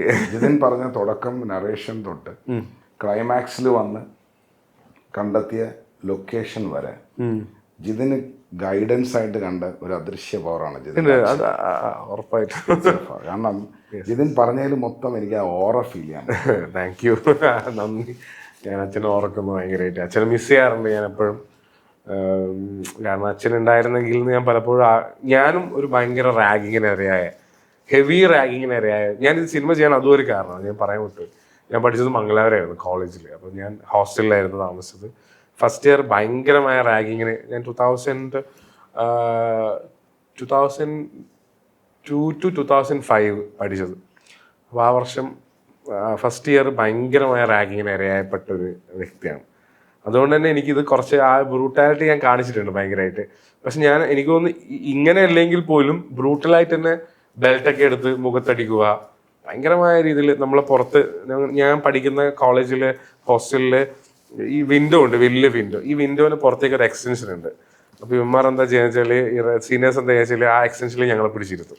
അവന്മാർ അപ്പുറം ഇപ്പുറം ഇരുത്തി കഞ്ചാവൊക്കെ കളിച്ച് ഞങ്ങളെ നടുക്ക് ചോദ്യങ്ങൾ ചോദിക്കും. എന്തെങ്കിലും ഉത്തരം പറഞ്ഞിലേക്ക് നേരെ താഴേക്ക് തള്ളുന്ന പോലെ. അതായത് താഴെ നമ്മൾ സെക്കൻഡ് ഫ്ലോറിലാണ് ഉള്ളത്, താഴെ വീണ് നമ്മൾ മരിച്ചു. അവന്മാർക്കങ്ങ് ബുദ്ധിയില്ല. അപ്പൊ അങ്ങനെ ഭയങ്കരമായി. അപ്പൊ എനിക്ക് അമ്മയോടൊന്നും പറയാൻ പറ്റൂല, ബിക്കോസ് അച്ഛനില്ല. അപ്പൊ അമ്മക്കത് കേൾക്കുമ്പോൾ ഭയങ്കര വിഷമായിരിക്കും. അപ്പൊ അതിങ്ങനെ പിടിച്ചു നിന്ന് അങ്ങനത്തെ കുറെ അനുഭവങ്ങൾ എനിക്ക് ഉണ്ടായിട്ടുണ്ട് എൻ്റെ ലൈഫിൽ. എനിക്ക് മാത്രമല്ല, എൻ്റെ കൂടെയുള്ള വേറൊരു അനൂപ് ഗോപാൽ എന്നുള്ള കൊലീഗാണ്. അവനൊക്കെ ഭയങ്കരമായി എന്നെക്കാൾ. ഞാനെന്താ വെച്ചാൽ ഓരോ ഫ്രൈഡേയും നാട്ടിലേക്ക് മുങ്ങും. കാരണം മംഗലാപുരത്ത് കണ്ണൂർ അടുത്താണ്. പക്ഷെ ഇവരൊക്കെ കോട്ടയം അങ്ങോട്ടേക്കുള്ള ആൾക്കാർക്ക് അങ്ങനെ എപ്പോഴും പോകാൻ പറ്റത്തില്ല. അപ്പൊ അവരവിടെ ഈ ശനി ഞായർ ദിവസങ്ങളിലും ഭയങ്കരമായ റാഗിങ്ങിന് വിധേയരായ ആൾക്കാരാണ്. അപ്പൊ അത് കാരണം എനിക്ക് അതിൻ്റെ ഒരു ഇന്റൻസിറ്റി എന്താണെന്നും ആ ഒരു ഇമോഷൻ എന്താണെന്നും മനസ്സിലായിട്ടുണ്ട്. അതുകൊണ്ട് തന്നെയാണ് എനിക്ക് തോന്നുന്നത് എനിക്ക് കിട്ടിയ ഒരു സാധനം ഞാൻ പോർട്രേ ചെയ്തിട്ടുണ്ട്. അപ്പൊ എൻ്റെ ഉദ്ദേശം ഇത് പല രക്ഷിതാക്കളും അതെന്താടാ അത് റാഗിങ് അല്ലേ, സ്വാഭാവികം, അതൊക്കെ എങ്ങനെ ഉണ്ടാവും, ഒരു ഫസ്റ്റ് ഇയർ ഒക്കെ വന്നാൽ സ്വാഭാവികമല്ലേ.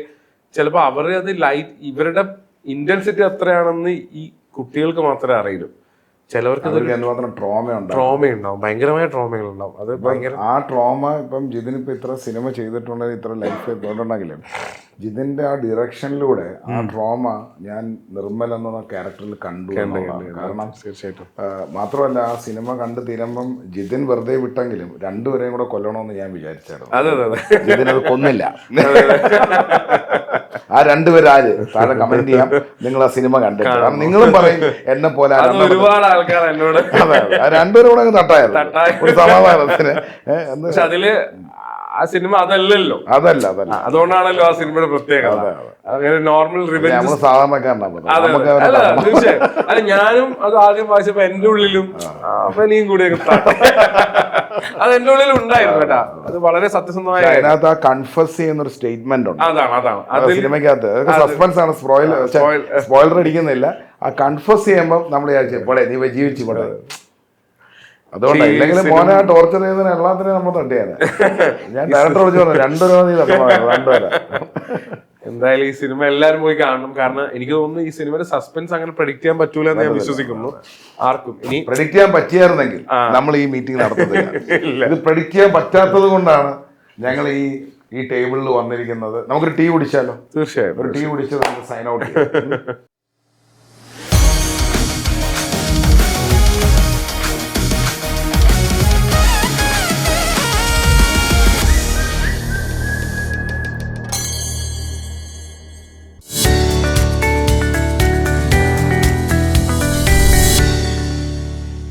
Welcome back to Shine with Nalan. എൻ്റെ ഈ എപ്പിസോഡ് വളരെ സ്പെഷ്യലാണ്. ധീരം എന്ന് പറയുന്ന സിനിമയുടെ വിശേഷങ്ങളാണ് കേട്ടുകൊണ്ടിരിക്കുന്നത്. ഇവിടെ നമ്മൾ ഒരു ബ്ലൂ ടീ, ആംബ്രോസിയ എന്നായി ടീയുടെ പേര്. ഈ ടീ കുടിച്ചിട്ടുണ്ടാവില്ല. Ambrosia, it's called the drink of gods. ഇത് വളരെ സ്പെഷ്യലാണ്. ഇങ്ങനെ ചായയൊക്കെ കുടിച്ച് കഥയും പറഞ്ഞിരിക്കുകയാണ് പൊതുവേ ഉള്ളത്. പൊതുവെ നമ്മൾ സ്നാക്സൊക്കെ കാണും. ഇന്ന് സ്വാഭാവികമായിട്ടും പെട്ടെന്നായതുകൊണ്ട് അറേഞ്ച് ചെയ്തില്ല. അപ്പോൾ വെൽക്കം ബോർഡ്. കൊള്ളാം. ഇതെന്താ പരിപാടി? ഇതാണ് ആംബ്രോസിയ, ശംഖുപുഷ്പം കൊണ്ട് ഉണ്ടാക്കുന്ന ടീ. താങ്കളെ പോലെ സ്പെഷ്യൽ ആയിരിക്കണ്ടേ? ഈ മോതിരവും ഈ സാധനങ്ങളൊക്കെ എവിടെ നിന്നാണ് സോഴ്സ് ചെയ്യുന്നത്? ഇത് കോഴിക്കോട് മേടിച്ചേ. എന്റെ ഒറിജിനൽ നാട് കോഴിക്കോടാണ്. അപ്പൊ അവിടെ പോയപ്പോ ടൗൺ ഉണ്ടല്ലോ അവിടെ. ട്രെൻഡിയാ ഇവൻ. ഇച്ചിരി ഭയങ്കര ഇവന്റെ പേരെന്നെ ഭഗത് അല്ലു. ഇവൻ ഭയങ്കര അല്ലു അർജുൻ ഫാനാണ്. ഭയങ്കര അല്ലുവിനെ പോലെ ഡാൻസ് കളിക്കും. നമ്മള് അല്ലു അർജുൻ നമ്മുടെ ഫാൻ ആവണം, മനസ്സിലായില്ലേ? അതായിരിക്കണം അടുത്ത വർഷം എനിക്ക് കേൾക്കേണ്ടത്. ജിതിൻ, എല്ലാവരുടെയും ഡ്രീമാണ് ഒരു സിനിമ കഴിയുമ്പം ഹൈ പ്രൊഫൈൽ ഇല്ലെങ്കിൽ മെഗാ സ്റ്റാർസും ഒക്കെ ആയിട്ട് വർക്ക് ചെയ്യണമെന്നുള്ളത് എല്ലാവരുടെയും ഡ്രീം. അതിപ്പം എനിക്ക് തോന്നുന്ന എല്ലാ സംവിധായകനും ഇനിയിപ്പം നിഷേധിച്ചാലും അതൊരു ആഗ്രഹം തന്നെ. തീർച്ചയായിട്ടും. അങ്ങനെയാണെങ്കിൽ ഏത് സ്റ്റാറുമായിട്ടാണ് മനസ്സിൽ ഒരു നല്ല സാധനം ചെയ്യണമെന്ന് ആഗ്രഹിച്ചത്? തീർച്ചയായിട്ടും മോഹൻലാൽ. ഞാൻ ഭയങ്കര കടുത്ത മോഹൻലാൽ ആരാധന ചെറുപ്പം മുതലേ. അതായത് ഞാൻ ഈ സിനിമ ചെയ്യാൻ പോലും കാരണം എൻ്റെ കുട്ടിക്കാലാണ്. ഞാൻ ഒരു തറവാട്ട് വീട്ടിൽ വലിയ കൂട്ടുകുടുംബത്തിൽ ജനിച്ചു വളർന്നതാണ്. അതിപ്പോൾ എൻ്റെ അമ്മയുടെ വീട്, അച്ഛൻ്റെ വീട്, രണ്ടും കൂട്ടുകുടുംബമായിരുന്നു. അപ്പോൾ അവിടെ മെയിൻ പരിപാടി എന്ന് വെച്ചാൽ അന്ന് ഞായറാഴ്ചകളിൽ ടി വിയിലൊരു സിനിമ വരും, ഇല്ലെങ്കിൽ വീഡിയോ കാസറ്റ് എടുക്കും. അപ്പോൾ അപ്പുറത്തെ വീട്ടിലെല്ലാ ആൾക്കാരും ഒരുമിച്ചിരുന്ന സിനിമ ആണ്. അപ്പം എൻ്റെ അച്ഛൻ്റെ അനിയനുണ്ട്, പുള്ളി ദുബായിലായിരുന്നു. പുള്ളി എപ്പോഴും നാട്ടിലേക്ക് വരുമ്പോൾ എനിക്കിപ്പോഴും ഓർമ്മയുണ്ട് hits of Mohanlal 91, hits of Mohanlal 92, വന്ദനം, ആ സമയങ്ങളിൽ. അപ്പം നമ്മൾ സിനിമ മൊത്തം പാട്ട് കാണും, റീവാൻഡ് അടിക്കും, പാട്ട്. ഇതന്നെ പരിപാടി, വേറെ ഒന്നുമില്ല. നമ്മൾ ഫുൾ എൻ്റെ അച്ഛൻ്റെ തറവാട്ടിലെല്ലാം പെൺകുട്ടിലാണ്, ഞാൻ ഒറ്റ ആൺകുട്ടി ആ ഏജിൽ. അപ്പം ഞങ്ങളെല്ലാവരും ഒരുമിച്ചിരുന്നു പാട്ട് കേൾക്കും, തിരിച്ചടിക്കും. അതിങ്ങനെ അഭിനയിച്ച് നമ്മൾ വെറുതെ വയലിലേക്ക് പോകുമ്പം മോഹൻലാലെ അഭിനയിക്കുക അങ്ങനെയൊക്കെ ഉണ്ടായിരുന്നു സീരിയസ്ലി. അപ്പൊ അതൊരു ഭയങ്കര റീസണാണ്. അപ്പൊ കടുത്ത മോഹൻലാലിന്. അപ്പൊ എനിക്കിപ്പോഴും ധനം എന്ന് പറയുന്ന സിനിമ, യെസ്, ധനം. ആ സിനിമയിൽ മോഹൻലാൽ അവസാനം മരിക്കുമല്ലോ, വെടിയുള്ളൂല്ലോ. അമ്മ എന്നെ കാണാൻ വിടില്ല, അഭിമന്യു. ഈ സിനിമകളിൽ അമ്മ ക്ലൈമാക്സ് കാണാൻ വിടൂല. ബിക്കോസ് കണ്ട ഞാൻ നിലത്തെടുത്ത് കരയും. അത്ര കടുത്ത മോഹൻലാൽ ഫാനായിരുന്നു. അപ്പൊ തീർച്ചയായിട്ടും ഒരു സ്റ്റാറിനെ വെച്ച് പടം ചെയ്യണമെന്നുണ്ടെങ്കിൽ 100% ഞാൻ ലാലേട്ടനോട് എനിക്ക് കഥ പറയണം. ലാലേട്ടൻ ഇത് കാണുന്നുണ്ടെങ്കിൽ ഞാൻ ഇതൊരു ഓപ്പർച്യൂണിറ്റി ആയിട്ട് എടുക്കുന്നു. എന്റെ ഓംലെറ്റിനൊക്കെ വന്ന് ലൈക്ക് അടിച്ചതാ ലാലേട്ടൻ. ആണല്ലേ? നമ്മൾ നോക്കുമ്പോ ഇപ്പൊ ലാലേട്ടനെയും നമുക്കോടെ നമ്മൾ സാധാരണക്കാർ വിലയിരുത്തുന്ന സമയത്ത്, സിനിമ കണ്ട് വിലയിരുത്തുന്നത്, ഒരു കാലത്ത് മമ്മൂക്ക ഈ പറഞ്ഞ ചെയ്ത് വളരെ സ്റ്റൈലിഷ് ആയിട്ട് ഉള്ള വേഷങ്ങളായിരുന്നു. ഇപ്പൊ അതെല്ലാം ഊരി വെച്ചിട്ട് അസാധ്യമായി അങ്ങ് മമ്മൂട്ടി ഇപ്പം അഭിനയിച്ച് തള്ളി മറിക്കുകയാണ്. മമ്മൂക്ക ഇപ്പൊ actually is like living his dream. No, he's a legend. He's the legend. He's going to be the godfather of Malayalam industry. അങ്ങനെ വരൂ. അത് ഞാൻ കളങ്കാവിലൂടെ കണ്ടിറങ്ങിയപ്പോൾ ഞാൻ പറഞ്ഞൊരു കാര്യമാണ്. ഇപ്പൊ തിരിച്ച് മോഹൻലാൽ എന്ന് പറഞ്ഞൊരു കഥാപാത്രം ഇപ്പൊ തരുൺമൂർത്തിയുടെ സിനിമ ഒഴിച്ചു കഴിഞ്ഞാൽ വീണ്ടും അതേണക്ക് സൂട്ടും ഡ്രസ്സും സ്റ്റൈലും ആയി പോയി. അപ്പം പുള്ളിയെ ഞങ്ങൾക്ക് തിരിച്ചു തരുന്ന രീതിയിൽ അപ്പൊ ഞങ്ങളെ കോമഡിയും കാര്യങ്ങളൊക്കെ ഉണ്ട്. ഇപ്പൊ ചന്ദ്രലേഖ തിരിച്ച് പണ്ടാരടങ്ങിയ സിനിമയാണ്. ഇതേ കണക്ക് ഇപ്പൊ ഒപ്പം ആയിരുന്നു ലാസ്റ്റില് അത്യാവശ്യം പ്രിയദർശൻ കൈവയ്ക്കണം. കാരണം അത് അങ്ങനെ ഒരു കോമഡി ജോണർ പിടിക്കാൻ താല്പര്യമുണ്ടോ? ഓ തീർച്ചയായും. ഞാൻ ഭയങ്കര പ്രിയദർശൻ ഫാനാണ്. ഞാൻ അതായത് ഞാൻ പറയാറുണ്ട്, ഞാൻ ശരിക്കും പ്രിയദർശൻ ഒരു അസാധ്യ മേക്കറാണ്. ഇപ്പൊ നമ്മളെപ്പോഴും പ്രിയദർശന്റെ ഫൺ മൂവിനെ കുറിച്ച് പറയുമ്പോഴും ചെപ്പ് എന്നൊക്കെ പറഞ്ഞ പടമുണ്ട്, ആര്യൻ, അതൊക്കെ പ്രിയദർശന്റെ ഒരു മേക്കറാണ്. പക്ഷെ പുള്ളി കൂടുതലും ആ സമയത്ത് പുള്ളിക്ക് അത്രയും വേഴ്സറ്റൈൽ ആയ ആക്ടേഴ്സ് ഉണ്ടായിരുന്നു. ഇപ്പൊ ശങ്കരാടി ആയാലും കുതിരോട്ടം പപ്പു, ഇന്നസെന്റ്. അപ്പം ഞാൻ മനസ്സിലാക്കുന്ന ഒരു കോമഡി സിനിമ നമ്മൾ ചെയ്യണമെങ്കിൽ അത്രയും കാലിബർ ഉള്ള ഒരു ആർട്ടിസ്റ്റും അത്രയും ഗംഭീര സ്ക്രിപ്റ്റും നമ്മൾ രണ്ടും വേണം.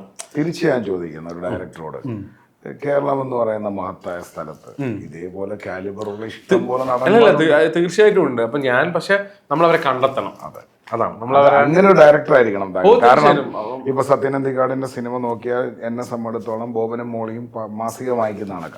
ബോബനുണ്ട്, മോളിയുണ്ട്, പ്രസിഡന്റ് ഉണ്ട്, അപ്പൊ ഒരു ഇന്നസെന്റ് ഉണ്ട്, ഒരു KPSC ലളിതയുണ്ട്, ചിലപ്പോൾ ജയറാമായിരിക്കും. അങ്ങനെ മാറുമെന്നല്ലാണ്ട് ജനറൽ ക്യാരക്ടേഴ്സ് എല്ലാം സെയിം ആയിരിക്കും. കാരണം ആ ക്യാരക്ടറിന്റെ അടുത്ത് ജസ്റ്റ് സ്ക്രിപ്റ്റ് പറഞ്ഞു കൊടുത്താൽ മതി. അവരുടെ ഈ പ്രൊഡക്ഷൻ കോസ്റ്റ് ചിലപ്പോൾ കുറഞ്ഞെന്ന് വരും.